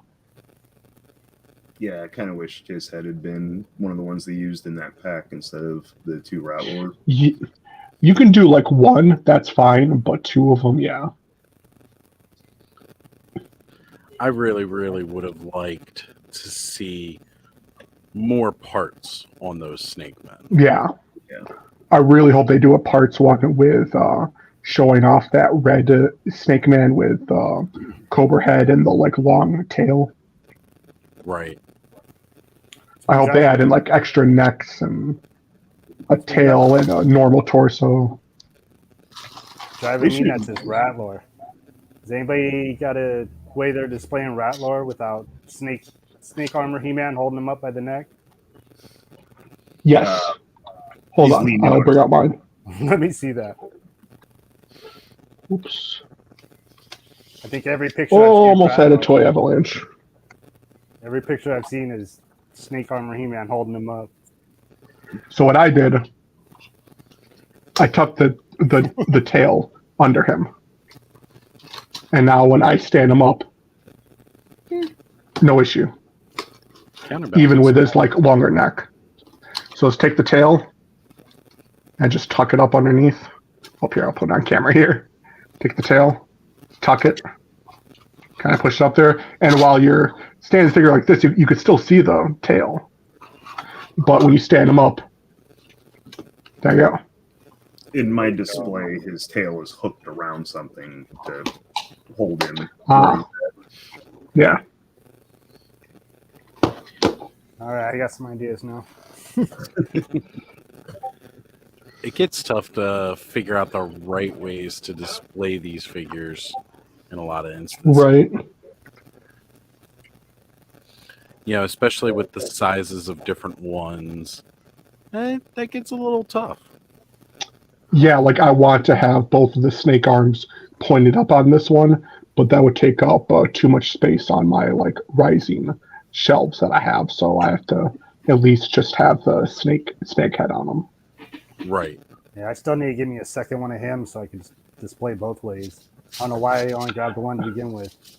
I know I kind of want to just for the like torso and the arms and of course the extra head, put this head on like a mecha neck for the like when he gets turned into a snake person. Oh yeah. Yeah. If they aren't breakdancing, you aren't posing them correctly. The head actually looks good on the Snake Trooper as well. I've seen some people swap out the head. Yeah. Yeah. There's been several of these that I've wanted to get more than one of, especially with the Snake Men. But honestly, it's been such a struggle just to even get them. Like, I still don't have a regular, Cobra Con. I have Tongue Lasher in Pile of Loot, so that'll be on its way shortly. But I really wish you could just order parts from Mattel. Be like, I want this head. I want these feet. I want, right. Parts packs. Right. Instead of accessory packs, parts packs. I was lucky on this Cobra Con. Being able to like go onto the website and be like, I want this piece. I want this piece. Like they do with Legos. Right. Yeah, Yeah, exactly. I was just about to say, part them out like Legos so I can order the individual pieces. Give me a little parts catalog and let me do it. They would make a lot more money that way. That seems like a no-brainer. Just think of how many of us that love the pop and swap we can do with these guys. And how much fun we've all had with it, especially with buying some multiple figures and being able to do things you couldn't before. Even just like different poses on the hands where you got like pointing and the thumbs up. Let's see where my camera's at. But just like dynamic stuff, like people would buy multiples in different colors just for, just play with, have different shots. I don't know if you guys are familiar with the wrestling WWE, the Masters of WWE wrestling. What is his name? Not Roman Reigns. I always get him confused. Seth Rollins? Yeah, Seth Rollins. Yeah, I wanted to get a pointy finger for him. I want to make a custom Buddy Christ. There you go. I think His some of face the looks superstars just like have Buddy pointing, Christ. right? Some of the superstar hands have pointing. Yeah. Yeah, I do believe so. Yep. So I think also there's a customizer, Buju, I think is his name. Yeah, he has a bunch of different style like hands, and I believe one of them is like a pointing one. I'm getting the Black Star custom from them. Oh, cool. Want the Belmont. The Simon Yeah. Belmont one. Mhm. That one. I mean, they're too much, sadly, for me. Like, I absolutely Yeah. love the product he's putting out, and I want it bad, but I can't be dropping that. I love that longer hair bearded He-Man that uses it has like this really cool belt that has the like W on it from oh, what's his name? My brain is blanking. Like Wondar's armor has that like a W on it. It's got like one shoulder, kind of like a man at arms, but it's all like silver plated. And it's really huge. It was like one of his first customs that he did for parts. Yeah. But like I messaged him, it was like $60 something for the whole set. I was like, "Oh, I get it. He paints them, you know, prints them, all that. It's great, but that's a lot. Yeah, getting anything At least for like me personally. Yeah, when I got the Black Star, I was like, it's a little steep, but Black Star, come on. Had to. Right. It's Black Star, and nobody else was working. Depends how much you really want it. Yeah. Yeah. That was Ramen Toys. That 3-head pack. I was surprised. He-Man. Yeah, like I was Only like really $30? hesitant about until I saw the price. Yep, But isn't the 3 for I got 30? Yeah, all 3 heads. Okay. Yeah. Yeah, Oh, you got so I them can't already? wait for those. I don't have them, but I do Oh, have okay, them yeah. ordered. Yeah, I was going to say. I don't think they ship anybody until has May. them yet. Yeah, I haven't gone back and looked again. So We'll get them soon. Like I said, I need to talk with Ace and have him come on here because we got to have a discussion about some He-Man stuff he's got coming. yeah, that Battle Bones too, man.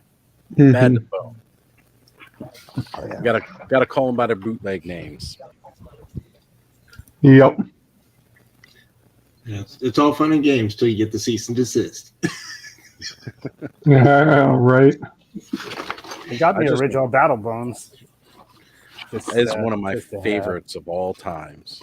I mean, it was really I just never a had it. carrying case, but Because I was guy with all the clips still attached. I got in mint condition, but I was worried. I was like, oh, I can't put my origins in there. But with the origins popping apart at the waist, you could just snap them in there and never have to worry about the clips. very cool.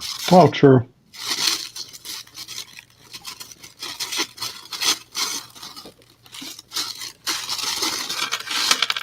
You think when I guys was a mentioned kid, Big those Bad are- Toy Store earlier, and I'm looking at some of the stuff. I was gonna say when I was a kid, I think the Battle Bones was a good toy for me because then I always put my guys away. Yep. Okay, here they go. Yep, they go right on here. All the weapons go in the mouth. Boom. Done. Everything's put away, and it looks Mine good. always went inside of the castle. Yeah. Mine went inside of Snake Mountain and Castle Grayskull. The old vinyl collector's Yep. case. Fits 12. Man, I had that. I would have a baggie that would have all the like weapons, the weapon rack, and all that, and just the figures themselves would go inside of the castle. Right.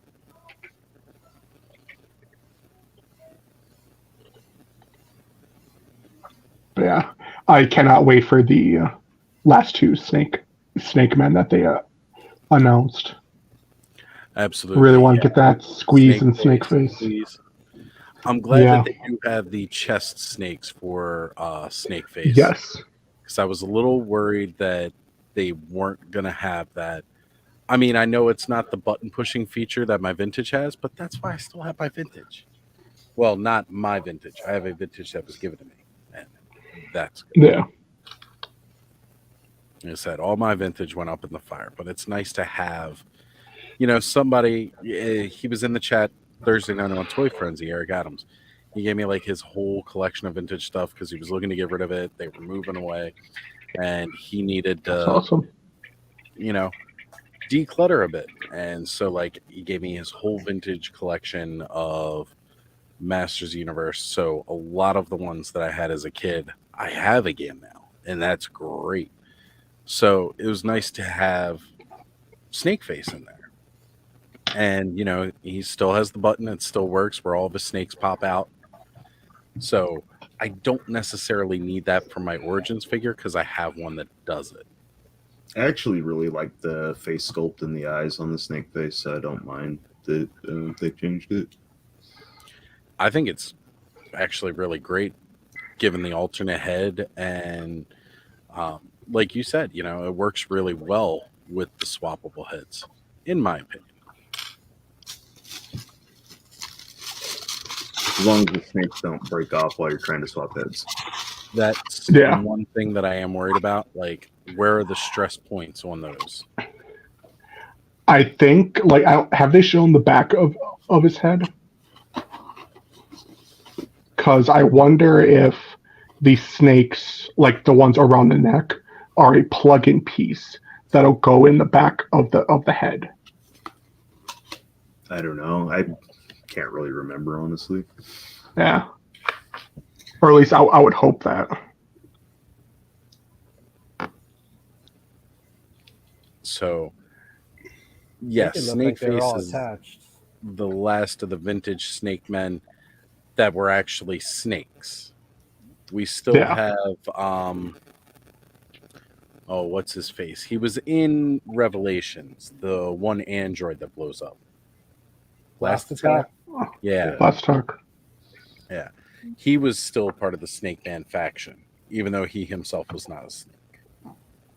And then because they're doing Squeeze, I hope, and at least I'm 99% sure they'll do Lord Grasp. They've been teased. I mean, they're really good Yeah, about I doing most of the teases we see on the Since- box. Since they've already done some of the Lost 88 wave because of a snake horde trooper, he's got to come. But speaking of, well, not speaking, but future custom I have or a future custom that I have that I'm working on. I'm making a kind of a, well, not a faker as in like, robot, but like evil sun man. But since he can't actually fly himself, he uses tech. So I took some the Masters of the WWE Ray figure, and I pulled off the rocket pack and glued it to the back of the wings, and then glued the wings to the back of this chest piece here, and then I have the harness on under it. But I have planned to do like a dark, maybe some like color shifting metallic paints on him, and then only do the color shifting glaze on his skin. So it's still brown, but in the light it'll kind of, in a sense, Twilight sparkle, but not, because Twilight. Ted's giving you a name there, bud, for that character. What's up? Ted in chat. He said Nightmare. Yes. Fighter Nightman. of the Day Man. Yeah. Perfect. I love that so much. If people are confused by that, you need to watch It's Always Sunny in Philadelphia. Yeah. It's a great show.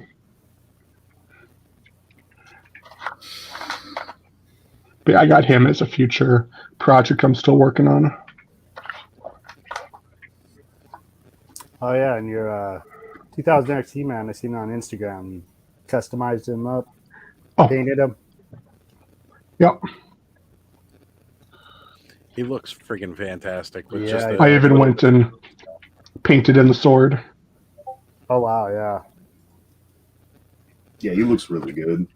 And his collar here is supposed to have one red gem on it, but because it's just the standard one, I just did all the little parts here in like red.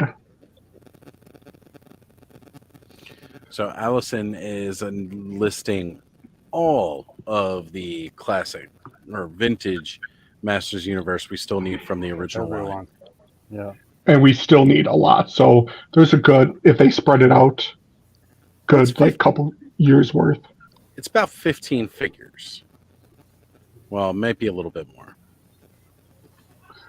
If they do like 6 a year, that's still 3 years ish worth, you know. Yep, exactly 3 years. And, you know, they could spread that out between obviously the gray skull line. If they decide to do more horde and bring in Princess of Power, because there's still so many more horde figures they could do. Most of those figures that haven't been released are going to have to be deluxe figures, though. They kind of painted themselves that way. Yeah. I might have to send a figure to you, bud. Do some customizing for me. I got something I want done, but Sure. no way I'm doing it myself. Let me grab it real quick. Yeah, Cellride's not having the action feature. No. If anything, he'll have a mouth attachment that has sparks. Like, you know, kind of looks like sparks. Yeah, and see, this is kind of what we were just talking about on Toy Frenzy this past Thursday about how it just seems like they're really getting ready to introduce Powers of Grayskull and actually see it fully come out. We've had enough teases now with everything from that line being on different boxes, cover arts, that, you know, it really wouldn't be a bad way to go. And again, she's mentioning with Horde and Princess of Power. Sorry, I read Pop as I was saying it. But you know, yeah, why not? Coming to that anniversary of She-Ra, like, it just makes sense that that's when you kind of really wait to unload with that. The hardest part is they've already released so much of the Horde that you only have a real handful of Horde figures left. If they pull from the classics line, though, there's still a decent amount. Yeah. There definitely is, and I'm hoping we see that. I'm hoping we see some more original characters too, like quite a bit of original. Now, what they could do is kind of like what 2000X did story-wise. When they introduced the Horde, it was through the past. It was through with the King Grayskull kind of era. So after they do, like, they're kind of introducing Eternia and Grayskull now. And now, you know, with the Snake Men, they're going to then rotate into Powers of Grayskull. When that ends, they could introduce, you know, a threat that comes in. It's Hordak and the power of the Horde. And just cause, you might as well throw in Pop too. I kind Because of the show. Just do, like, when they're done with Origins, be like, okay, that worked pretty well. Here's a Princess of Power Origins, you know? Instead of building it into this line, just launch a whole nother line from it. Yeah. Yeah, why not? I'd be totally down for that. As long as they're still swappable and as parts, long as you know. the parts are still swappable with what we have. Well, and they obviously will have something like they could go back and redo the 2000X stuff. Yeah. I mean, there's no reason that they wouldn't do it if they really wanted to do it. It'd be pretty easy. I mean, Well, they've already started. Yeah.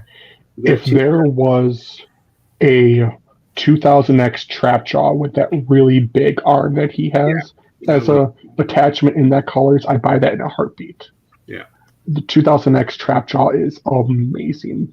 Maybe even just make his lower jaw part just a little bit bigger, that little clip-on part. Sure. And again, like with 2000X, we've already seen them do He-Man, Skeletor now. We had the Evelyn very early on as just a paint variant of the regular Evelyn figure. And, you know, with the Zor and Tila 2-pack, that's basic, you know, that's really a 2000X. The Snake Armor Man-at-Arms. Yeah. Yep. Snake Armor Man I was arms. Very kind of reminiscent. hoping that shoulder would have been bigger. The armored part. It really needed to be. They could have done the Snake Armor He-Man shoulder pauldron for it, I think. And I'm also kind of a little disappointed 2000X or the Snake Armor He-Man didn't come with his shield. That really kind of long shield that he had. Yeah. Oh yeah. That's my one only disappointment in him. And that Snake Tiba is kind of more of a buck of the 2000X now, right? Too. Yeah, with the bigger Mhm. shoulder pads, or shoulder Yeah, and pauldrons, rather. our boots. I just got Wave 13 in too. I opened her last night. Those See? boots And are cool, also too. the chest, like how the it almost kind of makes me think of like a like Scorpion with all the gold stuff on her chest. Oh yeah. The way it kind of curls around her chest, it looks like some kind of like a scorpion. So that part's also different. Talk about Trapjaw. I would love to see a new Eternia Trapjaw. For Yes. Masterverse. Oh man, we have that original one, but the Revelation. There was a snippet of Trapjaw in the third Masterverse comic. You could see his like head and like chest, and he kind of has like barbarian like horns on his head, but the rest of him is pretty much the same. Yeah, those designs are a little weird, actually, the new Eternia ones. It feels like they had some for the toys, and the rest were like, add horns. New Eternia, boom. I'm confused by, because like I'm assuming the new Eternia Masterverse figures are the same figures that are in the Masterverse comic. But as I've seen, the Battle Armor He-Man that we got in Masterverse is a completely different character than the Barbarian He-Man. They're in different stories in different worlds. Yeah. So the fact that he has that beard and he's still Prince Adam and he has his battle armor on, it's not the same character as that first new Eternia He-Man that we got. That Tila story from that last issue was really good. Yeah. The Battlegrounds Tila saving Beastman. Mm-hmm. Yeah. I hope we get her as a figure, and I liked the one that was in the second comic with the battle armor He-Man. They only showed her in one panel, but she was a Tila wearing her pink armor, which appeared in the mini comics. It was like pink and purple armor. Well, that's why I'm surprised we've got the Temple of Darkness Sorceress. We've got that classic Filmation toy style sorceress. But we haven't gotten a pink sorceress from the mini comics as well yet. There was a time I was going to take that spare sorceress I got with the second castle and paint her pink. I mean, they might have had plans, but Sorcerers has been on the shelf for like 2 years, so do people really even care anymore? Well, you know what? You could actually go pick one up dirt cheap. Yeah. And then we can definitely do it. It would have been easier with the Temple of Darkness one being that she was already all Yeah. white. But hey, why not? I know I think I want to pick up two of them. I want to do one pink and one anti Eternia style. Yeah, I've been waiting to do one of those for a while. I just got to get up the nerve to dye her. And then I have like some bone wings that I'm going to give her, and they got like some. I was going to do bat wings on mine. Hey, those Masterverse comics now, you guys are making me feel like I'm missing out. Yes, we definitely need more Masterverse comics. You need to have them, and if we're buying them, they're gonna do more. Yeah, I've actually Tim Seeley, who's on Twitter, I messaged him a couple times. I was like, "Yo, we need a bigger story to that man at arms for hire. I need more of that story. I need the past of it. I need to know why everything failed, why he got booted out, why he's working with Evil Lynn. Like, gimme. And he's like, well, you gotta message Dark Horse. And I'm like, I will. One, like with all these new multiverses they're introducing. And like, I'm both I both like the comics and I'm annoyed by them.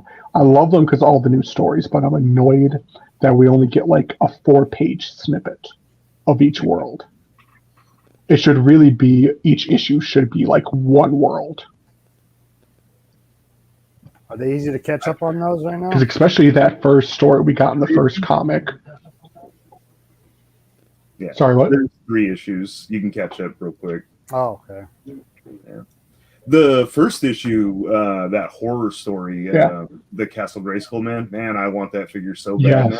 I didn't care about him at all, but after reading that issue, I'm like, man, I can get this dude. I have been wanting Castle Grayskull man, like the one from Classics. I've been wanting that in Origins. Yeah, see, I was like, I don't really care. But then after that story, I was like, oh, I love this guy. This is like so cool. Well, you know why I want him, right? In Castle Grayskull, they have that peg where the spacesuit is supposed to go. You know, and then later, of course, if you got Mysteries of Grayskull, you have the spacesuit to put there, and that's great. But I always like the idea of putting Castle Grayskull man there as like a golem. Yeah, I would actually army build. And you know, in Harry Potter at the end of the last movie where they call all the like statues to life to like protect everyone, I would do that, but with the Castle Grayskull man. Right. Black and then go in and paint the hair to match the like stone look, so it's not like blonde hair. If they did the King Randor hiss from the DC comics, which is one of my favorite Motu moments of like all time. If you haven't read it, it's so freaking good. Like they're on like a mission and like you don't know how long Hiss has been Randor. It's just like this heart-wrenching moment. So good. It's drawn really well. Yeah. Too. I have all of them, and I still haven't cracked into it yet. Now, is that the 2010 storyline, or is that the 2000X, like when they brought the show out? They had those comics. It's the later DC stuff. Okay. I don't know exactly So it's like what year it was, but it was really, really good. All right.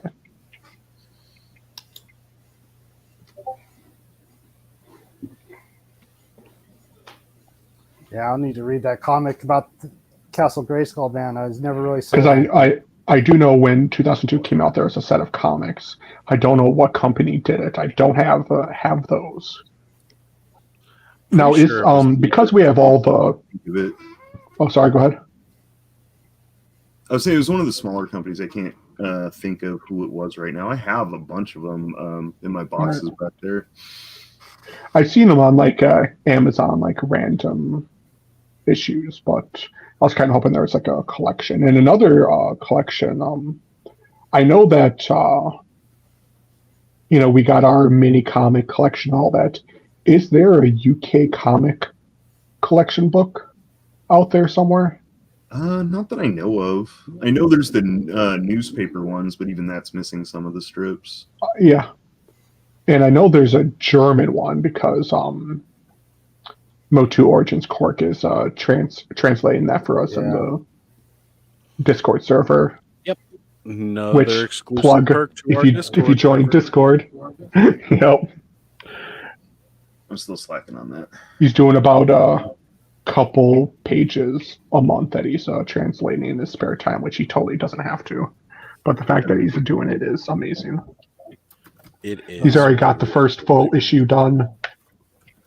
And then I think he's got 3 pages of the second issue. Butter Shameless Thanos. plug. What's up? Butter Thanos. What would you think about customize this guy into like a Horde Prime or? Speaking of him, I've been wanting to do the Yeah. Horde just the hand, like a custom of that for a while. Just the giant hand. Yeah. Oh yeah. Thank you, Onryo. Funny I you was should actually mention that trying to look him up, character. too. I need somebody Mitch to do it for me Comics. though. Ah, there we go. I custom painted this. Well, one of these upcoming episodes, Bud's actually going to help me start down my trip of customizing.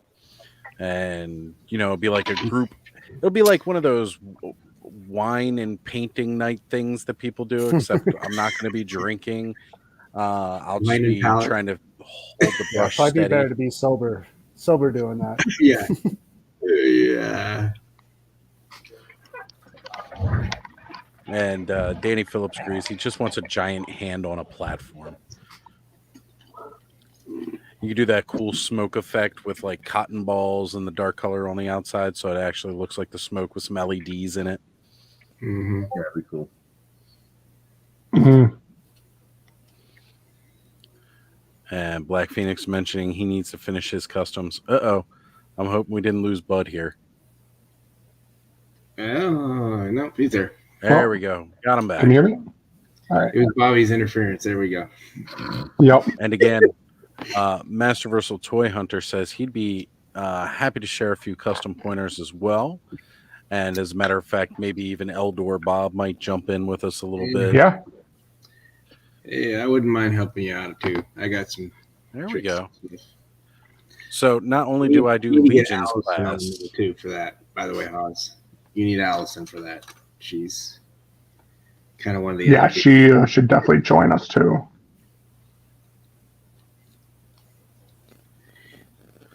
that would be absolutely great to have Allison join us for a customs night.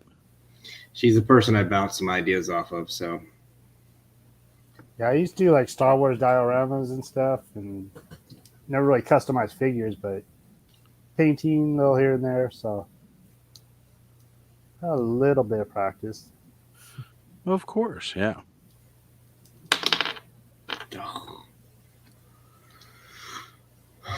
stay. Most of my customs are actually painting. Like this is as far as I've really gone with actually custom work on a figure. I've done a little epoxy sculpting, but Well, I gotta say, Yeah, that is something I have that I do want to work with. somebody who do some really amazing sculpting. This gentleman right here. Yes, Yeah, yes. I've seen some. definitely check out his stuff. Absolutely magical with some of the sculpting that he does. Yeah, so far I've only done one minifig, and I did a Force of Team Techno out of like origin parts and painting. And I did a Eternia Orco, but like one of the little dollar store ones. I just painted it. Nice. Very nice.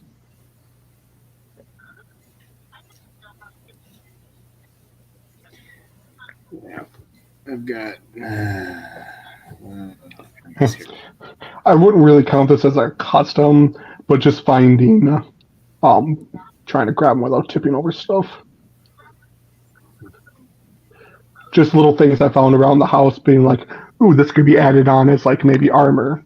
In like box juice containers that have that like circle lid, they have that little pull seal on it. I took 2 of those and put them on Clawful as like shoulder armor. And as I was putting it on, I'm like, "Oh, this is horrible!" Attaching plastic rings onto a aquatic creature, which was totally not meant to be that way. I just wanted shoulder armor for him, but because I plan to kind of shave the like numbers off of it and like paint it red, or like the brown that's on the chest here.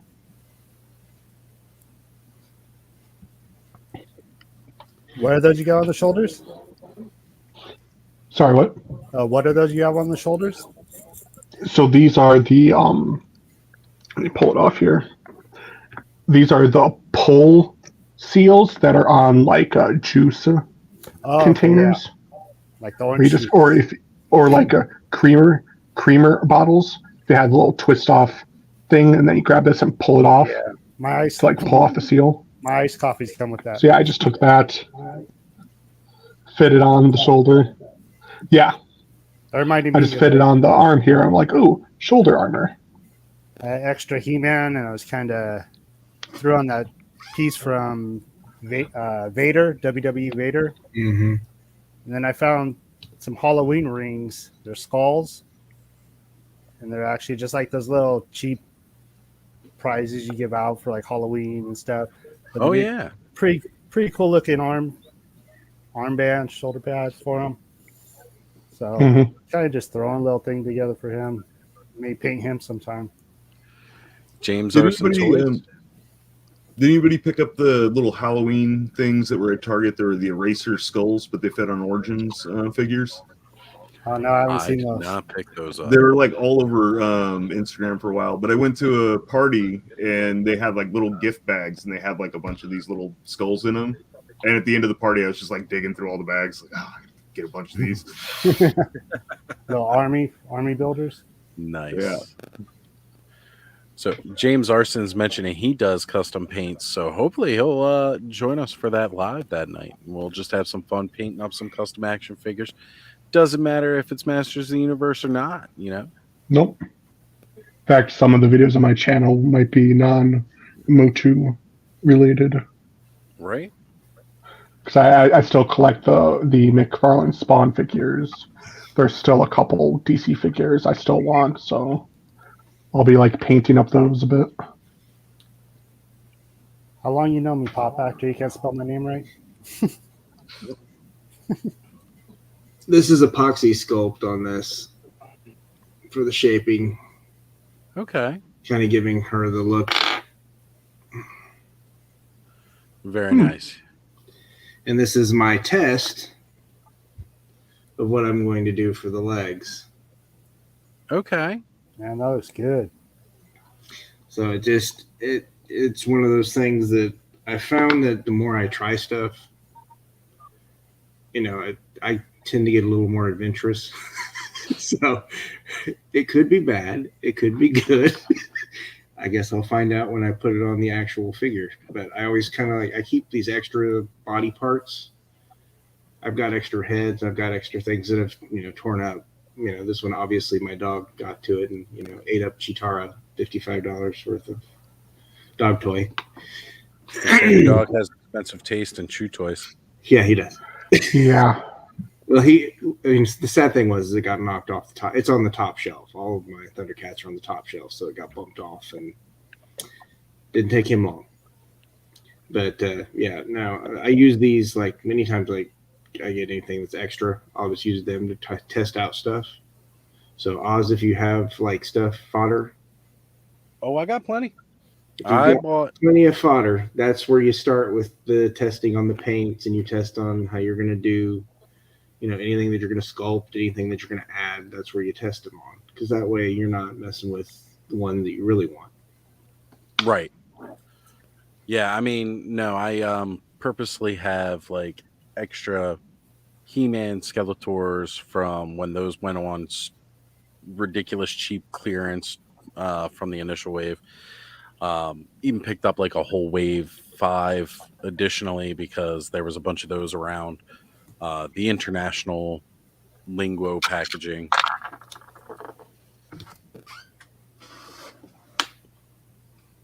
I think the first Origin one I painted was my Man-at-Arms, I think. And I just grabbed like a panel line marker and went into some of the armor. Yeah, I've still got an extra Eternian Guard because I kind of wanted to make I wanted to use the spare Clamp Champ head and put the helmet on him and make a Eternian Guard Clamp Champ. Nice. Well, just adding a little color, and that was the only black figure at the time. So now Right. there's Sunman as an option as well. And then with the new ones coming out, there's another holographo. Yeah. Um, There's so many good choices with the new 3 And coming up. all I'm three of using those, my right? first. since I'll be turning him into his own separate character here. This is like to me a different figure than Sunman. So, and I got both head sculpts, so they actually look different. Seen a few Moon Man. Because my head canon is going to be this is Sunman's brother who wasn't chosen to get the powers of the sun, and he was jealous and decided to build his own armor. Allison, how hard was it to get the Man-at-Arms helm off? Well, I've seen a lot of people, they'll use like a heat treat and kind of peel it back, and it comes pretty decent. Yep. I've been wanting to do that. Just haven't got around to doing it. Yeah. I mean, that's kind of one of the reasons I was happy I've got so many of the spare heads, because, like, you know, plenty of helmets to add. Just wish I had more bodies. Yeah, shout out to Pop Actor. Pop Actor did that really cool prototype He-Man, the Origins, using the helmet from the Masterverse. Yeah. He made that prototype He-Man. Came out pretty cool looking. Sadly, as far as heads, all the extra ones I pretty much have are He-Man's, Skeletor's, one Clamp Champ. Okay, so I'll trim my nails before I do that. Sadly, I had to go in and strip this face off because the paint on this guy is really off. Fortunately, I have a heat gun, so that shouldn't be too bad to do. Yeah, I think I told you guys I have the Man-at-Arms that's basically like Kane, but in my head canon, it's the Anti-Eternia Man-at-Arms that killed Roboto and used this parts to upgrade himself. And Allison actually gave me the idea of like taking Man-at-Arms helmet off and putting it on the Kane head. I just haven't gotten around to actually doing it. Nice. But I need to.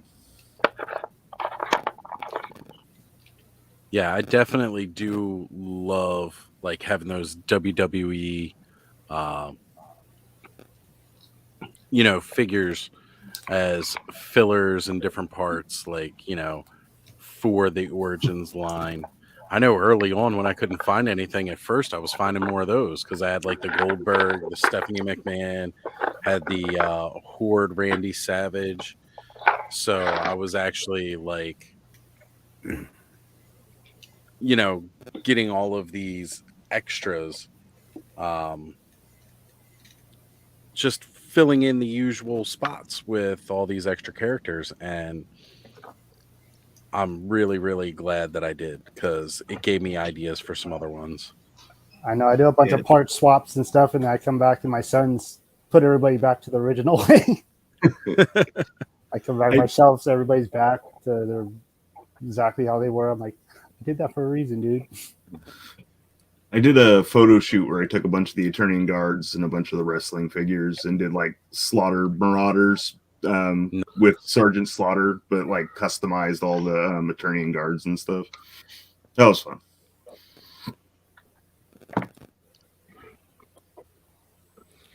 What's Aaron got going? And this is why I feel we need parts packs. And I don't even want them painted. Send them out primer gray or whatever. And we'll take it from there. Now, the fact that Allison says she's making a Mighty Spectre custom.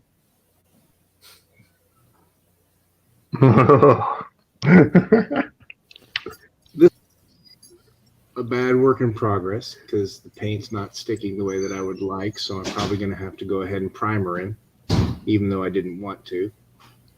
But it's going to be the standard blue and yellow from the 80s. I'll be doing sculpts on boots and sculpts on his gloves. But this is actually the Vulcan body and the retro Cyclops head. Yeah. I do dig the retro Cyclops.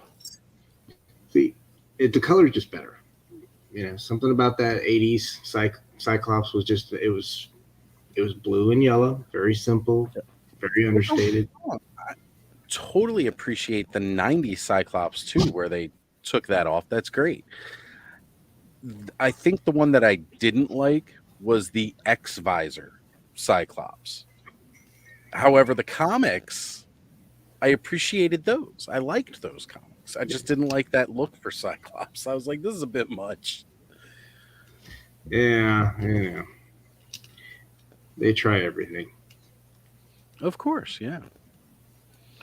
So my sister's asking if everyone's going to have custom figures ready for the live. Ready? So. No. In progress? Yes, probably. Yeah, I won't be there. I've got my little custom area. There's probably 20 to 25 figures in that area now. Yeah. I mean, I've only got 4 that I'm actively working on. Do you have a date for when you're doing that, Oz? Not yet, as we're just kind of piecing all the things in here. Bud and I have talked about it for a while. Now that I'm actually building out the show, again, why am I always doing these classes and lessons on my channel? I am not a teacher, but I like to learn. So that's probably it. I like having all these people come in to help teach me new things. So I'm down for that. I've just got to get my area prepared so that I'll be ready to do. I mean, I've got foam blocks and some skewers so that way I can put the pieces up after they've been painted. I got like the little helping hands alligator clips. Yeah, you're gonna need the alligator clips. I would get just standard gauge wire if you're gonna use that for poking it into the thing with the alligator clips. You can get a spool of wire for $5. I just grabbed like a pack of skewers and was going to use old, knifey here to shave them down at the end. Okay, if you want to do that. I mean, that sounds way easier though. No, the alligator clip thing I got was from Hobby Lobby I stopped into, so I can hold the piece while I'm trying to paint it. Yeah. Because I really wanted to roach clips. Yeah. I have a whole big old box of roach clips. You know what's awesome now? They sell one where it's on the end of like a telescoping rod, like the old radio antennas. How amazing is that? So when you're sitting around a table and like your buddy's across the table from you and you can't quite pass it, you just go, shh, there you go. And then you hand it to them and it's all happy. Everybody's smiling. It's all cloudy and smoky around. What? I had to thank my boy Corey for that. I've seen some people doing the clamp champ head into Cronus too. Anybody else seen that with painting clamp champ's face blue and redoing them as a Cronus? Yeah, like Bud, you still got that clamp champ right there? Cronus can definitely use a new face. So yeah, that is probably my most hated looking face sculpt out of all of Origins. Yeah, Bud, you still got your clamp champ right there? Yeah, just a second. Let me grab it. Because that face on that, especially the one like with his teeth showing, yeah, it really looks a lot like the classics one. I'd be down for doing that. I don't know about the helmet and everything. I've seen somebody use that instead. They used it. Yeah. Yeah, this one's all messed up. I was going to say that's a perfect one to reuse as a Cronus, considering how right. That's creepy. And then switch the helmet out. It's like I actually never thought of. It's the guy looking in your windows, going. No, it looks like somebody done slapped his paint app once. like slapped him and his paint app went crooked. And the stupid thing is, I picked that one up in the store, but I just saw him and grabbed him, didn't even bother looking at his face. Right. I was like, "Oh, clamp champ! I don't have him." Grab him. I'm always afraid there's going to be someone running up with a cart ready to fill up with all the figures and stuff. Right. God, I was one of those people every lunch break at work going to get that 2-pack, waiting to Target. Mm-hmm. Get it. End up being so many of those. So I'm building a quick custom here that I'll show off as soon as I get the armor and the belt on. I was just looking at my figures. I was like, that part would look cool on this. This would look cool on that. So now I'm piecing it all together here. This thing is a monster. Definitely a new villain. Yeah, I really kind of need to do that now with the Cronus because I picked up a whole spare Rise of Evil 2-pack just because I wanted to make a battle armor Keldor. And, Yeah, I did too. You know, like I need to get a second one. I was going to buy a second one, and I was digging through my boxes. I was like, oh, I already bought a second one. I don't even remember when or where I got it. But well, see, like I wanted to buy like 2 or 3 when they went on clearance, but yeah, I like thought $5. yeah, I was like, you know what though? Leave it for the next guy. Leave it for the next guy. And they sat there for weeks and weeks, and then finally I was like, all right, I want to go get another one. And they were gone when I finally showed up, and I was like, man, should have grabbed it. Man, Same thing happened with the Battlefield Warriors 2-pack. They were there for a couple of weeks at like $14.99, and I was like, I'm gonna go grab another one. And then they were gone when I show up, and I'm like, Sky Sled too. Skelegod, oh my Oh, gosh. the Sky Sled one. I keep buying figures with the intent of I'm looking at the figures for what they can be. Yeah. So that's where I start getting into I buy these two with a specific intent to use the body and arms from one, the legs from another, and the head, one head.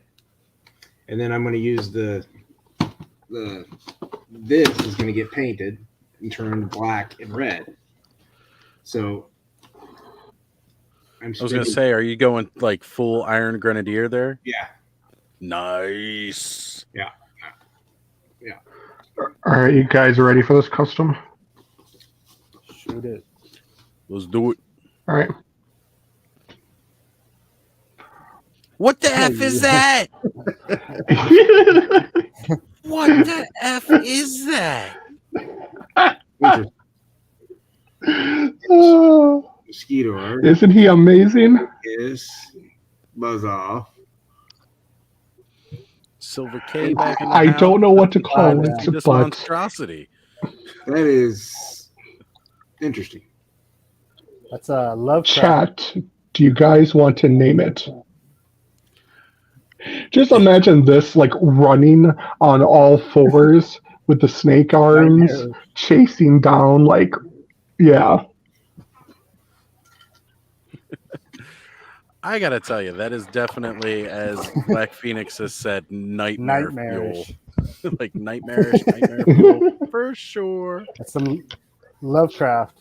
He just needs to paint it black and then give it that iridescent hue. Hillian Dread's calling it. So I need to get. And I dig that name. Yes. I'll probably switch out the armor just because I don't want to have to get an extra merman, but like Buzz Off is cheap. Depending on the price I've seen. Actually, I could probably just use this extra head. I'm not gonna bother buying an extra. Buzz Off at Big Bad Toy Store for like $8. Yeah, even Big Bad Toy Store selling them cheap now. Oh yeah, he's like super cheap right now. Yeah, I picked him and up. Usually on Amazon he's like $8 or $9. Yeah, Let's get another Montana. But see, this is why I want Modulok so bad, because Modulok, imagine what kind of monster I could make. I want to get Modulok and Multibot. What's his? Oh man. Yeah, what's he called when they're all together? I want to get like Mega Beast. Mega Beast, that's what I thought. I want to get multiples. You gotta have if Modulok has the ability. If he has the ability to attach extra waist parts to the back, I want to make a monster centipede full of parts. Yeah, Modulok better be all the pop and swap sockets that we already use. Yeah, I'm hoping he's not just the three legs like the show version. I want a torso that has extra arm sockets. Yes. That's another thing with Modulok that I can't wait for, because I want to do 4 arms, or just not a human centipede. All right, gotta agree. A He-Man centipede. No. Oh, no. With all the extra He-Man parts I have. You've gone and done it from all the alternates you're gonna link together. Now he has to do it though. All the He-Mans I have, I'm gonna make it. He-Man centipede. It'll be the ultimate He-Man. It'll be He-Man in the front. The middle part will be battle armor. Then it'll be Flying Fist. and then Thunder Punch in the back. He-Man in the front, Party in the back. Yep. That's And the tail. True. The tail will be my janky He-Man face that I have. I'm gonna have nightmares right on back. that alone tonight. And Tongue Lasher in there somewhere. Oh, Ooh. Maybe he'll be the tail. Oh, bud. just killed it. I think I lost 30 subscribers tonight. You did. because of that alone. You did. Like, Right there. it was the worst loss I've had, even more so than Eldor's dad. Virgo is covering her eyes. Look Nice. what you have done. You see this? She's like, oh. You Or- have you've put an action figure to shame. What do you think that had instead? Or should I keep this one? Do it. Swap them. Yeah. Swap them. I mean, I know the Yeah. Swap 'em? Mosquito head doesn't get enough play, but I mean, he looks like a crunked out Ghidorah right now. You put that head on there. Yeah, he's gonna gonna be look all even right. freakier. Yeah. I have Allison requests you put a Triclops in there somewhere. Ooh. Now, if you push in the button on his head hard enough, like apparently the eyes do remain popped out. Yes. So no. Actually, what you do is when you pop the eyes out, you grab the eye and pull it forward a little bit. You see right there where it kind of clicked? It'll click to the mold here. It doesn't hurt the mold. It doesn't hurt the eyes, but now the eyes stay out. Oh crap. And when you want to push it back in, you just grab it, push it back in. So you just grab them, Feature. pull until you feel it click. There you go. Oh, that's awesome. I'm doing that now. So Pop Actor was a See little what worried. other- My sister got scared away from the human centipede, but nope, she's just building the Mega Constructs Snake Mountain. Nice. So That's Bud one of was the- mentioning janky He-Mans, and I got this guy from Mexico not that long ago. that is Oh man, got a lot of Appropriately- bootlegs. awful. Nice. That is bad.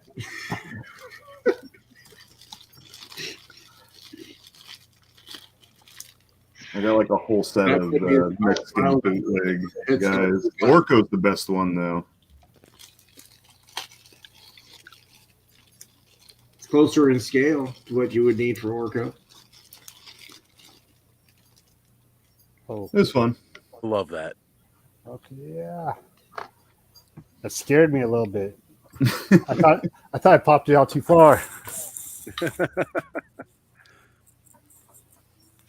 Everybody. Now see, I do want forearms because I would love to have these on the top and then do 2 clawful arms on the bottom. Okay.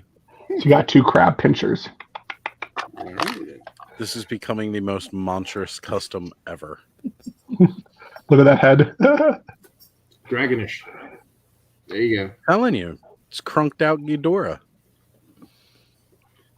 Or just weird Godzilla there. Yeah, you totally face him off with like the minis or the Mega Construct guys, and he's kaiju. Oh, that is not happening. Oh, Onryo Storm finally showed up from 2 hours ago when we started the stream. Almost like a Power Ranger villain. Right? He even looks cool if he doesn't have the wings. So I could swap the torso with Rat Lord so he could have a tail. There you go. Or you could, Hillian Dread's mentioning the drain effects here. I think that would be cool to add those drain effects to those snake heads somehow. Yes, I have it. Let me pull it out here. Sadly, the nozzle is too wouldn't fit as well. Yeah, let me try to push it in. Yeah, it's too heavy. Yeah. But if I go back to using the other mosquito head, I could attach it onto there.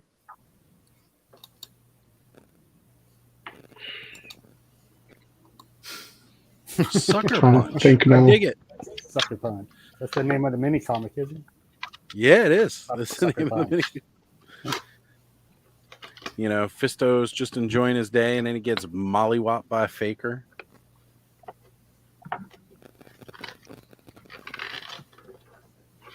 This is And what I what's, like about doing these Saturday night more kind of leisure hangout streams. We just let it flow. Yeah, I know that. What is it now? I know there's some customizers that are doing custom necks where you can have two heads on because they like Nice. each snake neck trails off to each side, so then you could have two heads. Very And then if you put these on top of those necks, then you have two really long necks. Yeah, if I could stop buying toys for a little while, I want to get a 3D printer. Yeah, I really, really want a 3D printer. That is my birthday wish list this year, so we'll see. And like with some of the figures I sold, it's like, oh, all those new Masterverse, or I could just pile that money into a 3D printer. A lot of maintenance required with those, I heard. Yeah. Well, Yeah, it depends on the kind of printer you get. Because of course you've got the ones where the extruders just come from the top. Then you've got like the resin printers that you do, but then you got to get the right kind of resin. Yeah. Because for like figures and stuff like that, especially if you play with them, resin isn't always the best material to use because it's brittle and it can break. But they've got different types of resin that make it easier. Like there's this flex res, which is a little bit easier for toys. And actually, somebody was just showing a video recently. It's not flex res, it's a different type of res, but it is actually much more durable for 3D printing. And the resin prints are when you get those like really fine and smooth prints, whereas the other ones they use like PLA or other ABS. those different ones. That's when you get a lot of those lines. But you And- also have the mix of those two, PLA and ABS. There's a mix of those. Yeah. The one that I'm looking at is the Forager thing.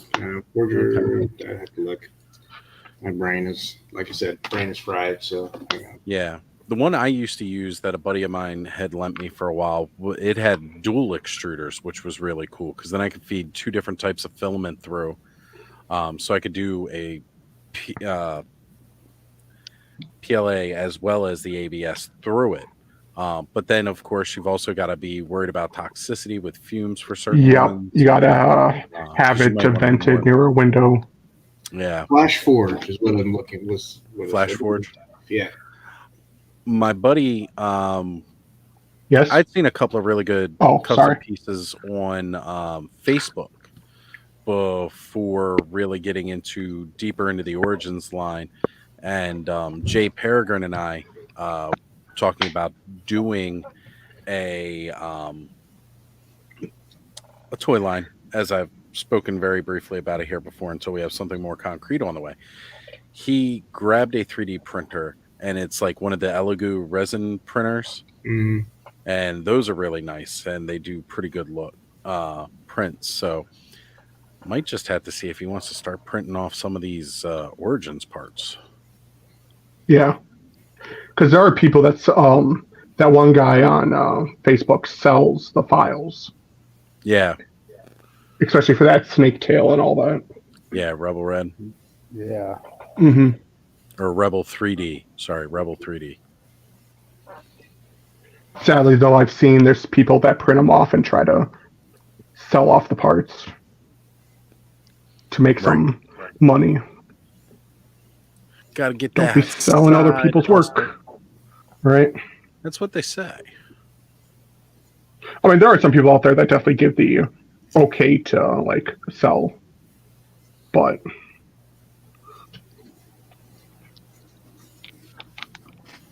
Yeah, I watch a lot of Hebrew. He doesn't really do like the well, actually figures, but all the stuff that Hebrew does, he Hmm. Hebrew does Castle amazing Yeah. work.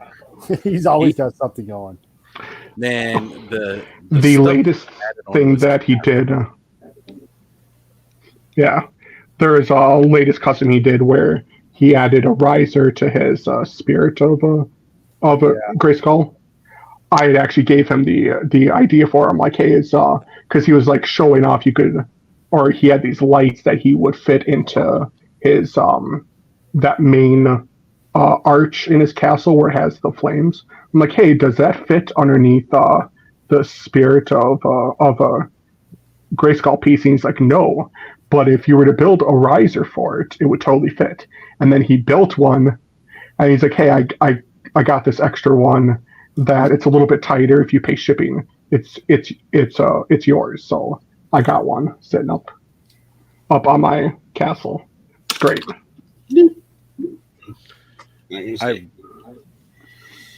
I certainly would like to get some of those parts because I got the weaker floors on my Castle Grayskull, so I'd like to Same.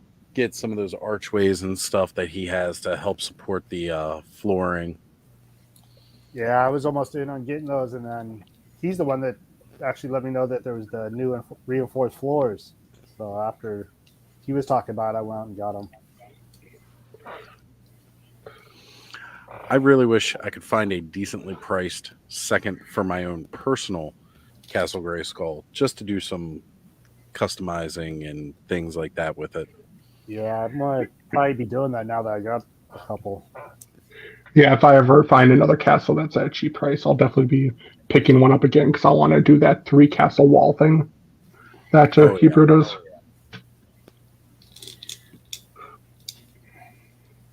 I can't wait for Snake Mountain end of this I know. month. Yes. A couple months away. Is it the end of this month, the 28th? End of this month, it goes up on pre-order. Yep. The 28th, I believe. Pause. Yeah. There you go. Oh, God, he looks so good. The Legion's web store. Those arms are a pain in the butt. I bet they are. But he looks so good. It does. It looks cool. This is kind of neat. It's actually, it's stretchy. Oh, nice. I wasn't expecting it to be stretchy. Like the sticky hands. Yeah. Sticky hand with a small piece of plastic goes into an eyeball, put somebody's eyeball out. Right. That'll be fun. That is cool. Digging it. You start looking into getting some of these parts to make my custom fright zone soon. That's what else, man. Origin Fright Zone would be awesome. Yeah. You gonna do it in foam or are you gonna do it in plastic? Plastic. Very similar to how Hebrew did his Thanos Copter knows the battle mountain that I'm going to be using for that. Get a couple of those. There's actually, again, because can't really get the exact looking tree from the original one. There is a Harry Potter playset that came with a tree for Weeping Willow. what's the name of the spider? I'm gonna step out for a sec. I need a charger. Azagoth, Aragoth, or something. Yeah, as a go. All right, Aragog. Cobweb, I'll pull you out for a minute, and when you get back, just let me know, brother. Yeah, no problem. So, but yeah, like there was a playset that Mattel made back when Chamber of Secrets came out. It was like a tree, basically like a crooked tree, and then it had a web that stretched over it. Well, the idea of that tree at the Fright Zone was to ensnare figures. Yeah. Do it with a web. Yeah. Freaking makes sense. It's a little alteration on the original, but still works. And then with that little web thing in there, you got a perfect place for Web Store to hang out now, like his own little lair kind of thing. Just like some thoughts like that to add to it and make it a little bit different from the original, make it its own thing. Yeah, I have an idea to do like those little like things that come off the Filmation Fright Zone and put them behind the Bat Cave from the Primal Age to kind of Nice. little horde area. Just haven't gotten around Yeah. to doing that yet. I have like a ton of ideas and no time to implement like any of them. I agree. I bite off more than I can chew frequently. Seems to be the way of things with most of us. Tons of ideas, tons of stuff to do. Never enough time to do them all. No. But, we got to make time. You do. Yeah. You really do. It's important to have the time that's for this. Right. You got to make time for just rest, peace, activity, something for your mental health at some point. I'm hoping with my promotion, I'm going to be a little more in charge of my scheduling and stuff. So be able to make time and not get blindsided by things. Like even today, I had like overtime that I wasn't expecting to have. So that new position starts in a couple weeks. So hopefully I'll be able to get some time. Excellent. And then you'll appear on more episodes of Ostradamus Toys Live, probably. Yes, sir. Excellent. I mean, that's one of the things that, between doing the work and I was doing like almost 3 or 4 streams a week there for a couple of weeks in a row, kind of burnt me out a little bit. I had too much on my plate. That's why I took last week off from all streaming. I would pop in, catch people's lives, say, hey, try to do what I could. But, it was really just time to unplug a little bit. And then with Dawn coming up over the weekend for spring break, wanted to make sure I could spend more time with her. And we just had a really good time hanging out, doing all kinds of fun stuff all weekend long. So it was really good to have that time with her and not worry about, oh, I got to get ready for this show, or I got this show coming up next and doing this. So I was really glad that I took that time away. But it also makes me feel better when I come back, too.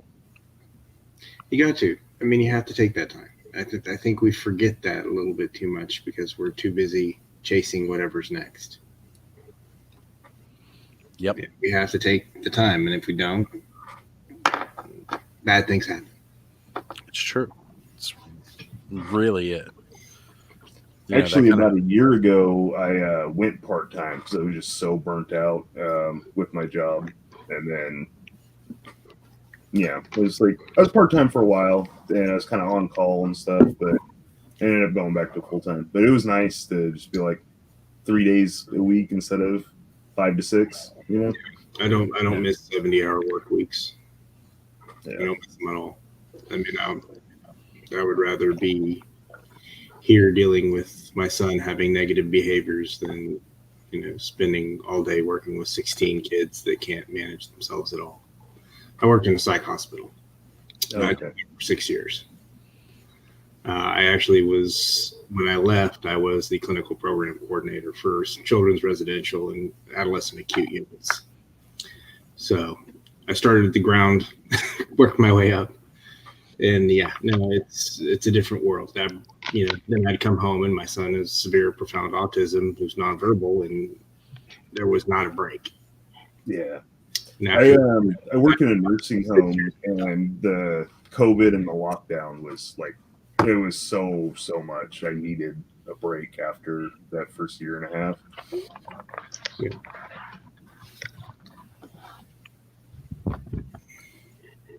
So, I started toys because of needing something for myself. That's where this came from.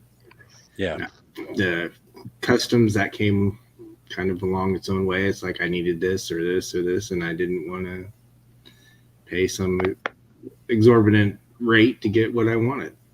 It's a lot easier to make it. Yeah, absolutely. And you don't have to wait. Like, you don't have to wait and see if Mattel's going to do this or Hasbro. Are they going to come out with this? Because how many times have we waited for stuff and been a little disappointed before because they cancel it? Yeah. Well, that's why I made Health Goal. And then it doesn't look anything like it. I didn't think Mattel would ever make it. So I'm like, go into an aisle and you didn't know what to expect. Now it's kind of we're spoiled. I expect it all the time. I think that's one of those things collectors is we've lost the mystery. Yeah. What am I going to find? Well, we know what we're looking for every time we walk into an aisle, but let's be realistic. When we were kids, did you ever go into an aisle? Yeah, I know this is, came out this week. I'm going to go. No. I think part of that is, though, we're like now collecting IPs that have been around for so long and they're nostalgia mining. It's not like we're discovering new things. I mean, Right. to a certain extent, we are. Discovering new things. That's unfortunate. Well, I mean, to a certain extent, we are, yeah. Mythic Legions, Animal Warriors of the Kingdom. But when I got back into collecting, it was like Masters of the Universe. This is all I'm here for, That was it. For me, it was Joe. It was G.I. Yeah. Joe Classified. That was it. And then it was 25th anniversary, 30th anniversary, 50th anniversary figs. And then when I got done with those ones that I wanted from those, then it was like, oh, well, I found Masterverse. I was like, okay, this is He-Man. It's giving me the feels. I saw Origins and I was like, a little too much similar to Vintage. If I want Vintage, I'll go get a Vintage figure. I kind of got that way. And then, of course, then Legends kind of spiraled on me for a while, and I've been better. This is the first, Legends I've really bought in a while. I'm keeping my Marvel to only villains. So, Yeah. I don't really care what line it is. Just if it's a villain, I like him and he's cool. That's what I'm doing. Mine's pretty much X-Men only now for the most part. I mean, there will be an occasional pickup. I might pick up. It's so huge, though. Like, there's so It is. much. There's that rabbit hole is so bad. It's awful. It's my biggest struggle, period, with all of this is there's so much that I want to collect. Yeah, Trying I would to love. stay disciplined and focused. Go ahead, bud. I was going to add, like, I would love to have a lot of Mythic Legions. I'd love to have, like, all the NECA TMNTs, gargoyles. But it's just like, I have to focus myself to just Motu, because I added up all the pre-orders of figures that I would want, and would have been like $450 plus. And I had to cut that back by a lot. That's a third of mine, bud. Right? My pre-orders are ugly. And there's people and that's only buying like a single figure. People that buy open and closed. That's so cool. Or buy like 3 of them, one to have open, one closed, and one for a custom. Like, it's crazy amount. That's where I don't buy when they're first coming out as custom options. I'll buy them when they go clearance. Right. Yeah. Then I can justify it in my head. Now, it was a little harder with that Crimson Guard to make that decision, because $24, $25 is a little bit more than I feel comfortable usually spending on a custom. Because most of the custom it's my work. So I get $6 figures or $12 figures. A lot less investment at that point. If I screw it up, I'm not out a larger amount of money. That's my big worry when I do any custom is now I've spent X amount of dollars on this custom and it doesn't look the way that I want. Now I've ruined whatever I'm doing at this point. Most of the time my customs are 2 or 3 figures that are mix and matched. And then I do the painting and the sculpting and everything else. So now we're talking, if it's full price for, let's say it's full price Hasbro, you're looking at $75. So in case anyone's asking, what am I doing setting up all these figures? Well, I'm trying to teach the importance that don't get bit by a snake, because otherwise you're going to need a mosquito here to suck the venom out of the wound. Oh, God. With that again. Oh, man. Oh, bud. Hey, Cobweb, you picked a great time to come back. What I want. Welcome back. Well, Mosquito eats butt. Welcome back to the Mosquito Centipede. Yeah, there's the start of it, or the butt of it. Yeah, the butt of it. definitely Exactly. the butt of it. I am the butt of every joke. I see what you did there. Oh, that was awful. Lee, funny. Oh, Allison wonders what happened to Bobby now. Bud chased him off a little bit earlier tonight. Yep. Honestly, I was listening off camera too, and Aaron, I actually heard you talk about it on Brick the other night too. I'm actually a father of autistic child as well, so I know it takes a strong man. Yeah, well, there's days, man. You know that feeling. Yeah. And mine's a little older now. They told me be low functioning and everything his whole life, never speak, diapers, but mine kind of did a whole turnaround on me. He's got a YouTube channel and stuff going on now. So Mine is 13. He's still nonverbal. So,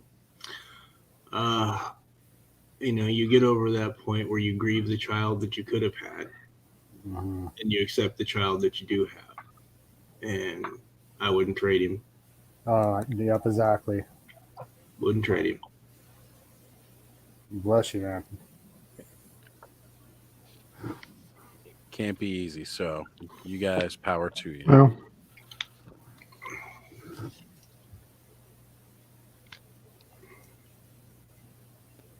Well, see, that just brought the whole thing down. Yeah. Nah, not at all. Not at All right, bud. You got to bring out the centipede again. Yeah. oh, okay. All right. What else you got for us, bud? Or maybe I don't want to know. No, you don't. Don't ask. It's a little scary inside Bud's brain. There we go. Oh, you have no idea of the ideas that I've had. The Anybody- stories I can do. Anybody remember the movie Cat's Eye? Stephen King movie.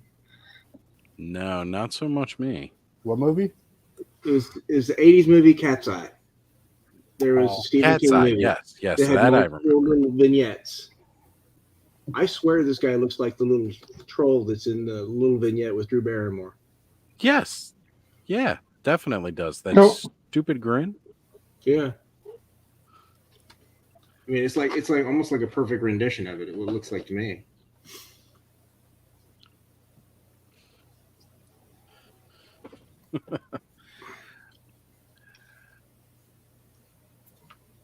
So I've been here looking for a reasonably priced Castle Grayskull Origins. One thing I have found out is that GameStop is still offering Wave 11 for pre-order. Are they just gonna like cancel it again though? Yeah, wasn't something just canceled? That's the thing. Like Entertainment Earth and all that, they canceled, saying they weren't getting any more of that wave. Big Bad Toy Store said they're not getting any more of that wave. GameStop's still like, we got you, Holmes. We're getting that wave. Yeah, no, don't do that. Don't do They that. just want your money locked in their system. Yep. Well, dude, Entertainment Earth, it was when you got the whole wave together, it got canceled. You can still get them individually or something. I was hearing. Really? Yeah, I heard something about that. I'll have to like check individually because need one. I actually ordered look. a Talon Fighter from Entertainment Earth. It's my first time using them, so. I Entertainment still Earth. haven't ordered from them yet.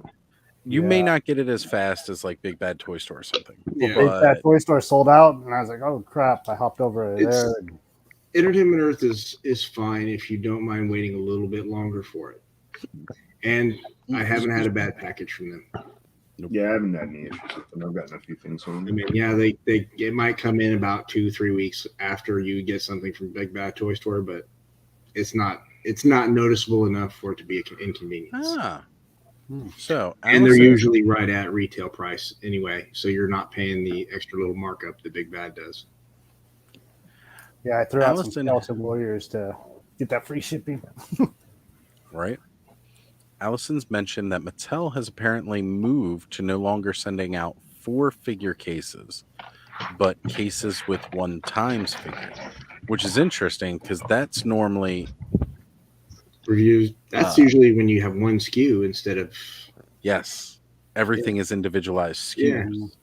which tells me Interesting. that if they're going to an individualized SKU system, I want to say it because I don't want to sound like certain Mighty Spectre out there, but I say that is more atypical of a non-retail big box store line. Yeah.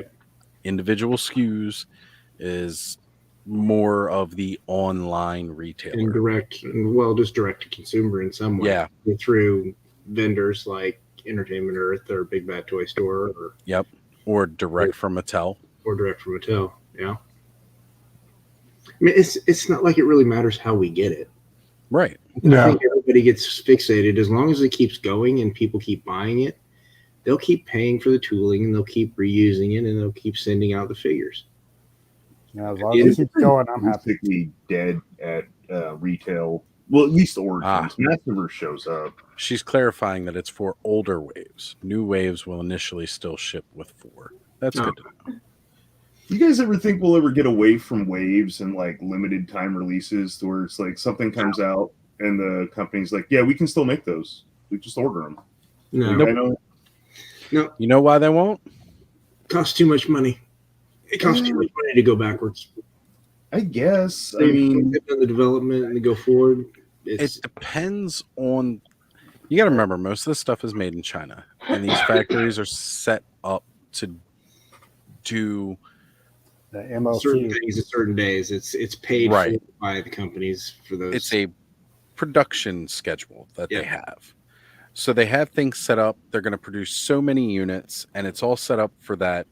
And they produce all those units, and now they reset everything for what's next in the production line.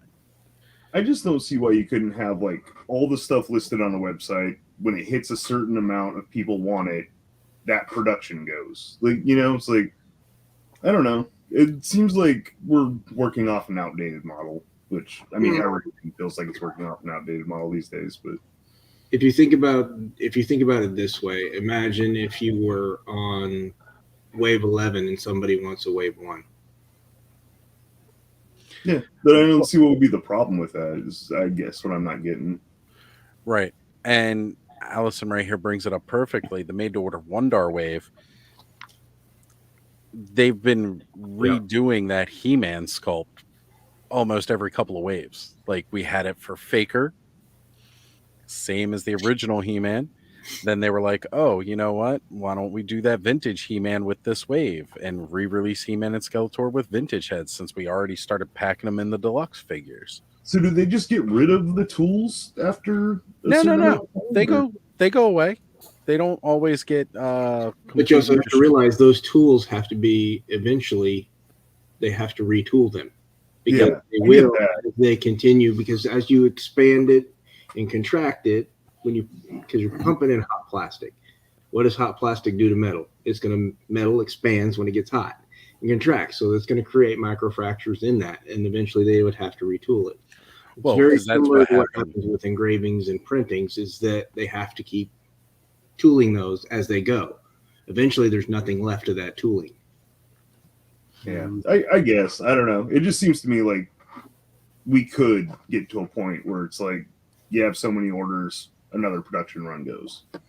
If they wanted to pay for new tooling, if they had enough of that to pay for that extra tooling, that's the big discrepancy there, because that doesn't. You're superheating plastic and you're shoving it into metal, and eventually that's going to heat and contract. And what does metal do when it does that? It wears out. Yeah. So they would have to retool. Yep, they got to reshape the entire thing, and that costs and takes time. And it's not cheap.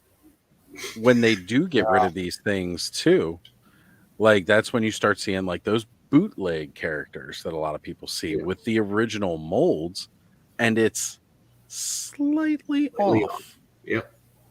Because they'll sell those molds when they're broken down enough to these, whoever wants to buy them, and they'll sell them off, make some money on them, and then you start getting all those really ugly, awful figures that are just permeating everywhere. But they're also so gold too, like this almost He-Man. I never understand how those figures, the bootlegs, you get ridiculous prices on them. It's just like, really? I just don't get it. Just because they are rare. They are hard to find.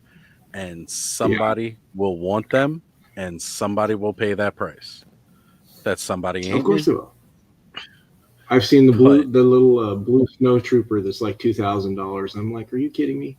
It's a knockoff blue snow trooper. Okay. I would just love to see the numbers on Origins, how many are actually out there getting bought up. Like Eternia, you got to see how many people actually backed Eternia. I'd love to know Right. the actual numbers of stuff out there. And that's And it would how be many are coming. because you have Yeah. to think about it. In the 80s, let's say that they were producing, a couple 100,000 of each figure. Oh, I know it's a lot more. But let's say that. But I don't think we're at that number now. No. Oh I no think way! we might be at 50, maybe. You got to figure there were the majority of the people who are really buying Origins are us. Yeah. When I was in the toy aisles Chance. hunting these toys, I did not see a lot of kids running up to Origins themselves. No. I had seen Dad Dad, point it yeah, out, yeah. me, but there wasn't a whole lot of support for He-Man out there that was widely shown. So it's one of those things where it's really us who are buying. Yeah. Yeah. And again, this is more specific to this line, not saying toys in general at all. But because I saw tons of kids flocking to the Buzz Lightyear toys and stuff like that. Yeah. And if any kids did flock towards Motu figures, it'd be the Netflix Kids series one. I call it the nostalgia tax. That's what we're paying as adults. We're paying the nostalgia tax. We all are. Absolutely. We were pre-programmed for our childhoods to do exactly what we're doing today. Yeah. Unfortunately, my old profession was very good at programming you. Mm-hmm. Kids these days, they do that, but not with toys. They do it with apps and in-app purchases. They're trained to be like, this is too hard. Where do I put the credit card to skip this part? Or, hey, the skin is cool. I want the skin. Yeah, because my kids are a little too old for anything like that. But like my nephew, I was trying to get him into it, buy him some Origins, and he really liked them. And then Connor loves them. He kind of liked the CGI, and then I had given him a Origins Trapjaw. And later on, finding out Trapjaw was one of those ones that everybody wanted, and so I traded him a CGI Trapjaw for the one he had and got it back. So got me a spare one of those around. Nice. Pre-programmed to be awesome. I spelled it. I gotta correct it. I'll check. Pre-programmed to be awesome. That's how I look at it. Everybody that's out there is awesome right now. And the thing is, those crypto toys could have probably appealed, but like those things, those loot boxes, a random character are $40 a piece for one random figure. These aren't your $4, $3 blind boxes you see going into a store. You grab it and you don't know what you get. You don't care if you get a whole bunch of doubles. I have been kind of against the Cryptoy thing since I saw it announced. I thought, I'm not going to microtransaction my toy collection. It's just not game. But it's not even something tangible that you can really. You missed the tactile. Toys are tactile. Maybe for all of us, we feel But that way. even Maybe my kids might be more into this, but I don't know. Even my kids, if they were my youngest doesn't play with toys, but my oldest, he'll be 16 in August. So, but he played with toys. He played with Lego. I mean, Lego's tactile. It's a very tactile toy.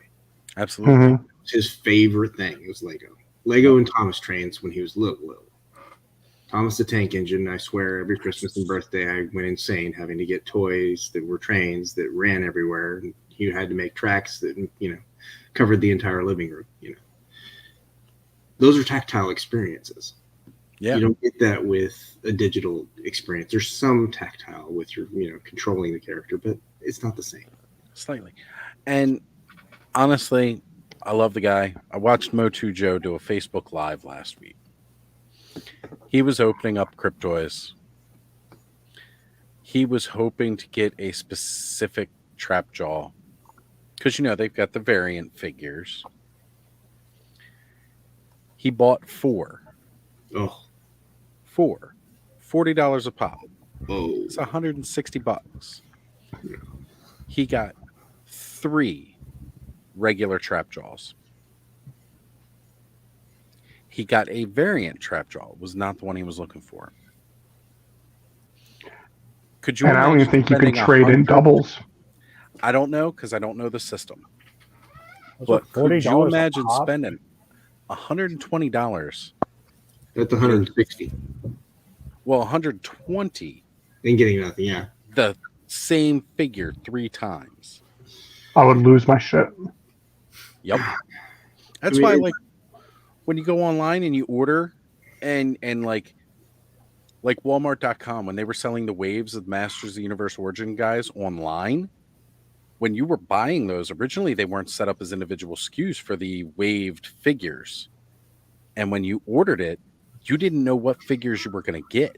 And people were getting 4 of the same figure. And I would have been furious at the $15 mark that they originally came out with. Yeah. If I got 4 of the same figure, thinking I was going to get the whole wave because I bought 4.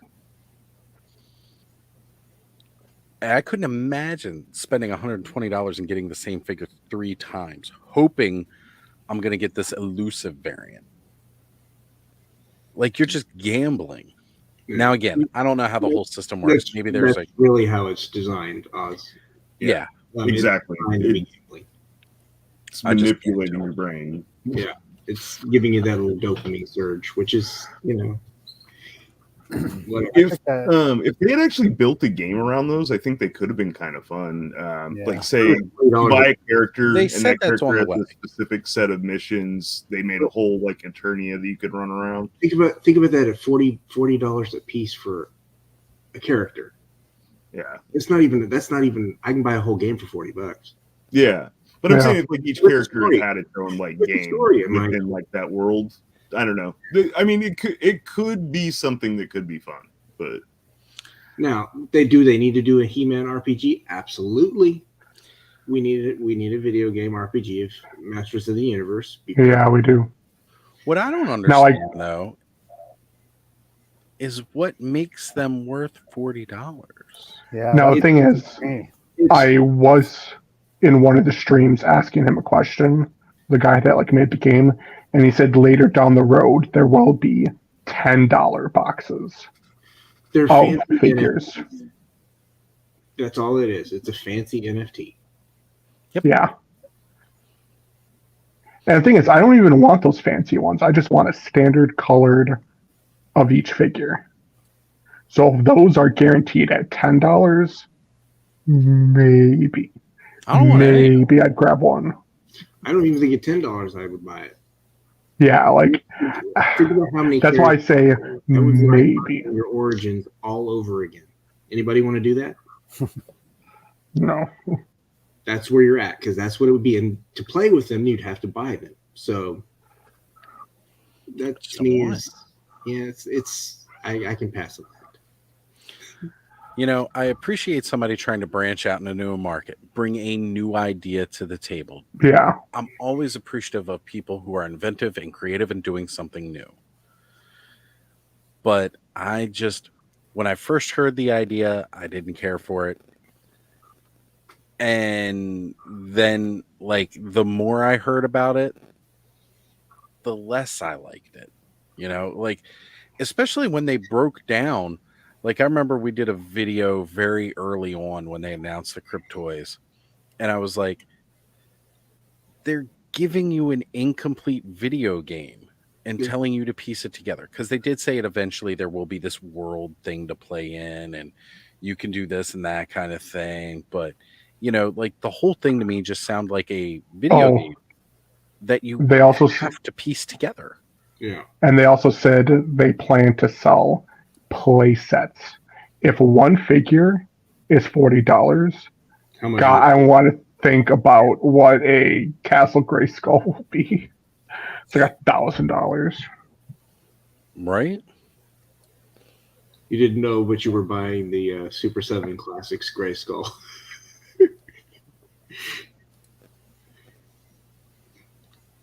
Right. $40. At that price, yeah. Yeah. Is the MLQ that low on those? Manufacturing cost is, how much you pay the programmers per hour. Nah. Right. And then after all that money you spend, then it doesn't sell enough and they shut the service down. Exactly. There's your other And you're issue. stuck with And you don't get nothing. your pizza He-Man? Then you have absolutely nothing for your investment. And Yeah. Pizza He-Man Right. one of those? I ran into that. I did a couple card games, and I spent probably $40 on those card games. It was X-Men Battle of the Atom back in it was 2014, 2015, something like that. And like it was, I don't know, 4 months after I bought those packs, the game went under. So it was about 8 weeks that I was out. I was just like, never again. Won't I happen. put a lot of money into the Marvel Heroes video game that's supposed to be like a Diablo style. Yeah. And it was made by one of the creators of the original Diablo game, and it was great.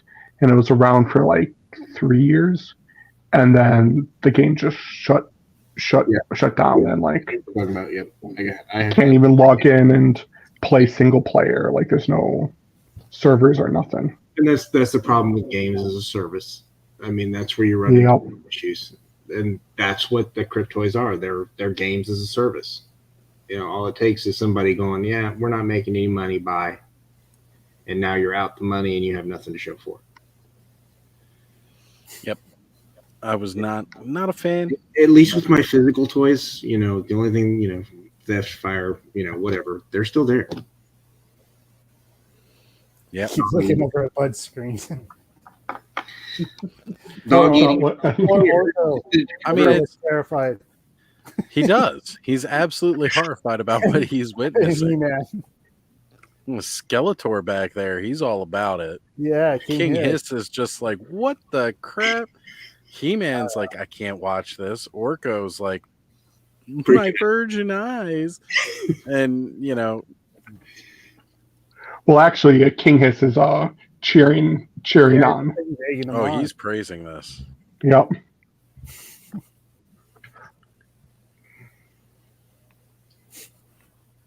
I did something similar photo shoot months ago, but I figured with all these newer figures and it being a snake, be a reason to have to suck out the venom.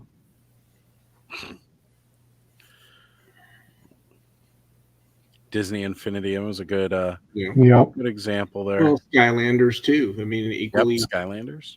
I mean, I can't tell you how many Skylander toys that were sitting around my house. I freaking hunted down that whole first, like, when that got announced, I was all about it. This is Loved awesome. it. Yeah. Bought everything for the very first Skylanders game. Went out of my way to get it all. Was getting excited about the second one, and then like Disney Infinity was announced. I was like, ooh. Yeah. And what was the other one? There was another one too. My son's doing the Lego Dimensions. He still There you go. Lego Dimensions was There you go. probably the best one Yeah. because it was still all Legos. Yeah. And you still got to play with it though. Right. You're still going to put stuff together for it. So I mean, they're really cool figurines, though. Like, I mean, let's face it. Like, you still get a cool collectible figurine with that you can display. They could shut down the Disney Infinity service. No longer playable. Whatever, doesn't matter. You still got this cool collectible figurine. Yeah. That's cool. Yeah. But you can't do that with a Cryptoy. No. They went the reverse way of doing that. Like, people were like, we're going to take this physical figure and we're going to put it into this game and it's going to be awesome. And you know what? You can still hook up your Xbox 360. You can still put Disney Infinity in and play the missions within Disney Infinity with your characters. You can still do all of that. There's nothing that says you can't do that. But what's going to happen when they shut down the servers for these Cryptoys? Now, they've said there's still going to be a way that you can access it. No, Same no, thing I'm with sure like you'll probably have- NFTs. Yeah, you'll have local access on your computer. It'll be logged in there. But what's the point of having this digital avatar that you can't do diddly do with? Yeah. Apparently, you're able to like control it, make it run around and jump, and Yeah, Well, let I guess Fantastic. eventually you get to do battle with them. But honestly, I saved myself $40 and screen grab the art. you That's keep all I them in really care about. keep them in package. Isn't that a thing with those? Yes, because you actually have to open them out of the box. And Are then they- you can reseal them in the box too. That's Are a they thing. windowless packages or no?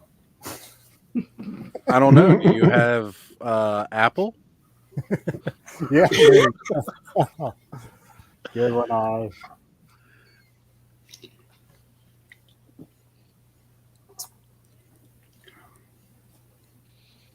Yeah, Cryptoid. So yeah. just trying to scroll through here and see. There's a big frustration, a big struggle with collecting. Just crypt toys. What crap is this? But yeah, RPG game. We need that. We definitely do. Well, the Masters of the Universe board game just came out, like the mini one. People started getting their Oh, packaging cool. on that. Yeah, I almost got that. I There's had it also last- like there's supposed to be a tabletop game too, like a D&D style one. Yeah. They announced it, but I've never heard anything from it I think since. that's what Oz was talking about, isn't it?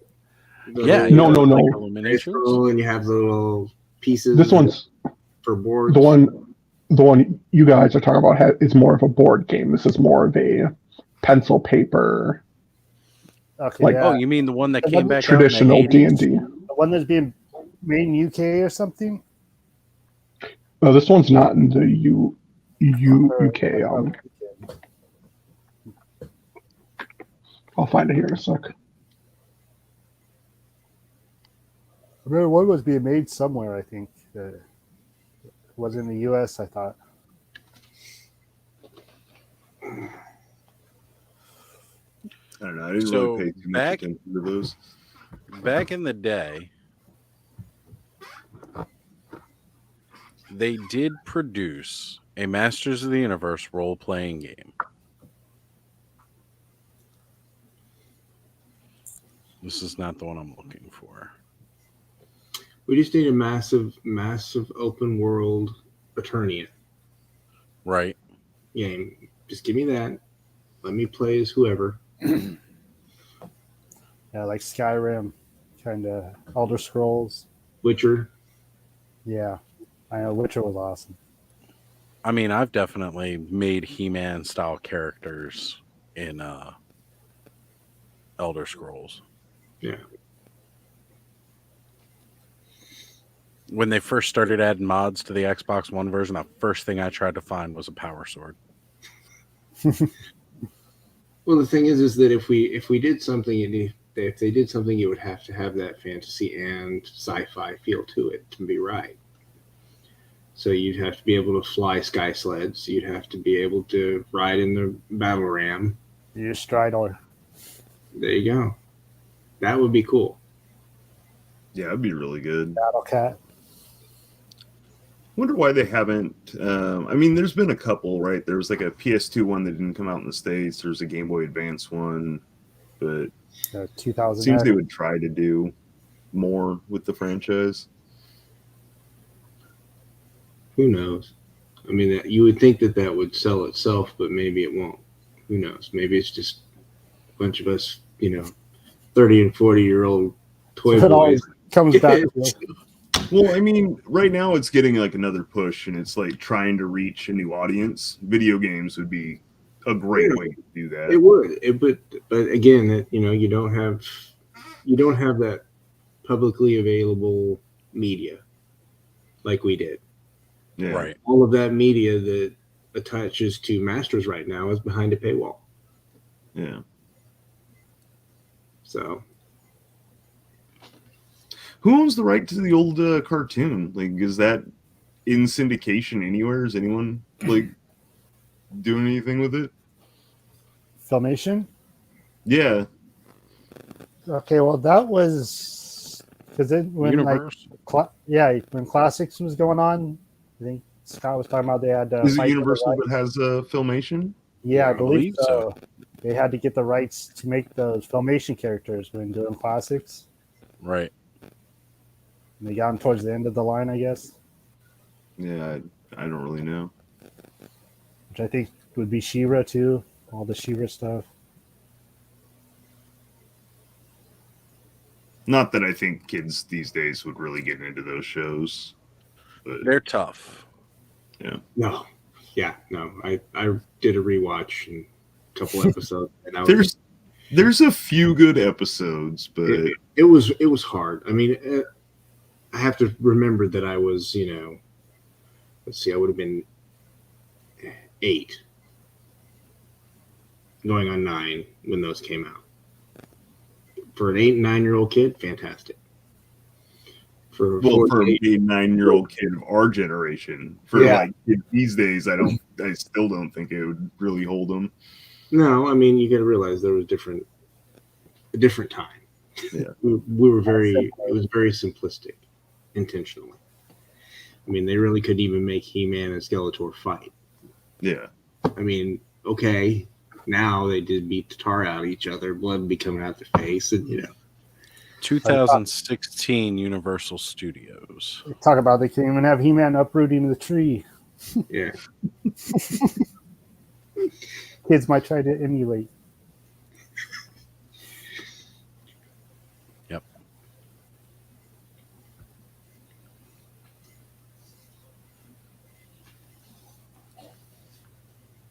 It's weird how all that stuff works.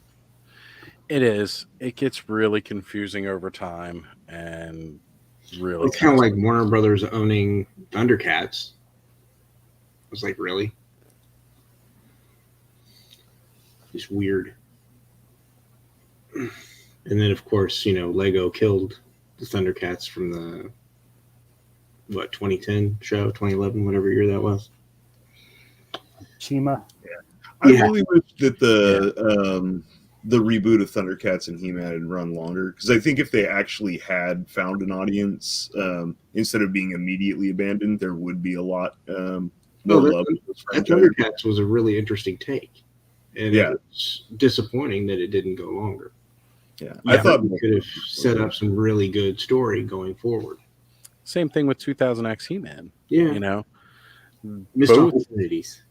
Both of these reboots were really great, but who were the audience?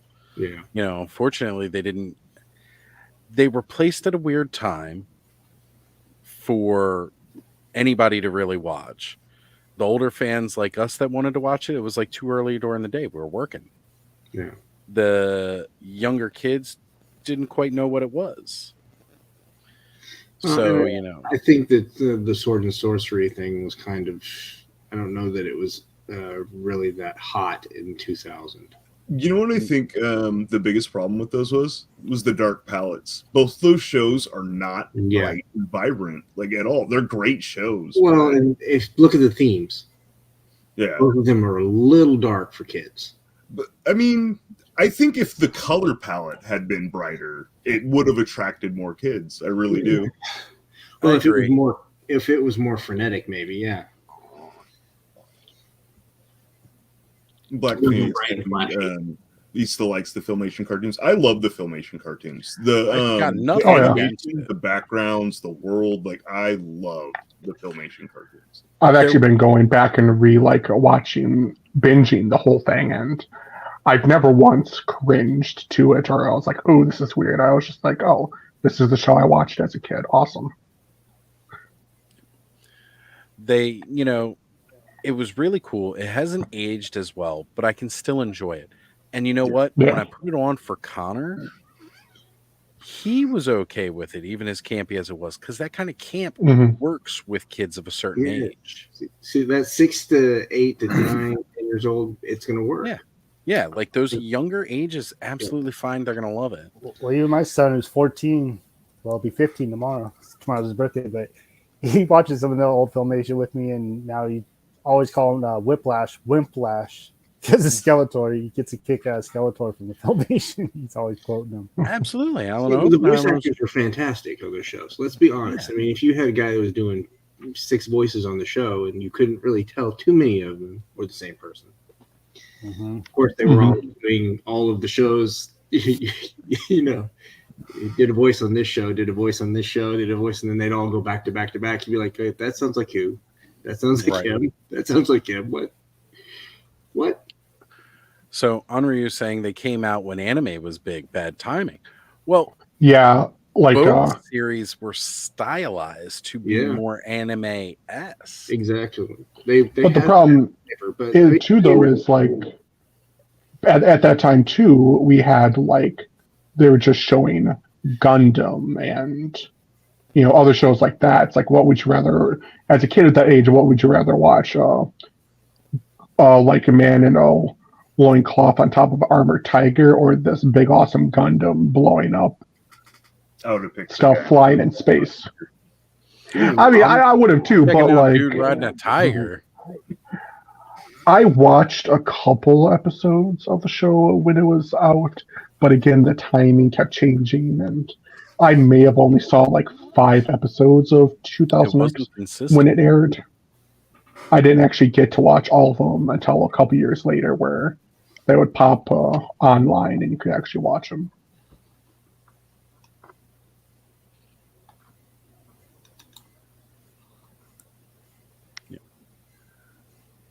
All right, guys. Well, we have been going for 3.5 hours here, and it has been an amazing night, but it is after 1 a.m. for this guy right here. So, I Midnight for me.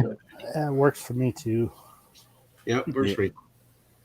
I gotta be up in 5 hours. I was actually going to say in a little bit, my phone's starting to get low on battery, so I was going to have to hop out, but this is perfect enough timing. all right. Well, in that case, let's do a bit of a round table. Who's got what coming up? Cobweb, I know you got some plans. Possibly, yeah. Oz linked me up with some little starter equipment. Gonna be coming for too long. I went ahead and ordered it. Just slowly trying and get myself to where I can start shooting some videos, little things here and there. A little practice before I put anything out, but hopefully down the line. Till then, just keep collecting. Thanos Copter, what you got going on in the photography world, brother? I never really have any plans. I just try to post daily. So if you want to check out somebody playing with their toys, I'm on Instagram. That's right. And in the description of tonight's video, I put everybody's links or their ats for Instagram and such. So definitely go check it out. And Payne's all the way down. I've got 2 things. I'm working on my own Friday night show. I haven't decided what Friday night I'm going to start it on, but it'll get there. And then I know on May 14th, I will be on Hella Dope Toys with Ted Darklaw, talking customs. And pretty much I will be in everybody's chat, possibly even 3 or 4 people's chats at the same time. So, I'm kind of everywhere and nowhere all at once. Excellent. And my buddy's customs, what do you have coming up? I have pretty soon here, I'm hoping within this week here, I have my second custom painted YouTube figure video. I'm finishing up on the last parts of it. And yeah, I'll have that out. And then I got 2 more videos in the pipeline. One with this He-Man over here and my Snake Armor Skeletor. I already have the videos recorded. I just have to edit them. Very cool. Very cool. Can't wait to see those. So, I mean, that leaves me. And as you all know, of course, Thursday, I'll be on another episode of Toy Frenzy. And this week, we are actually going to have some special guests. We're going to be talking to the creators of Armies of Ashmore, Toy Hunters, you guys all know and are familiar with.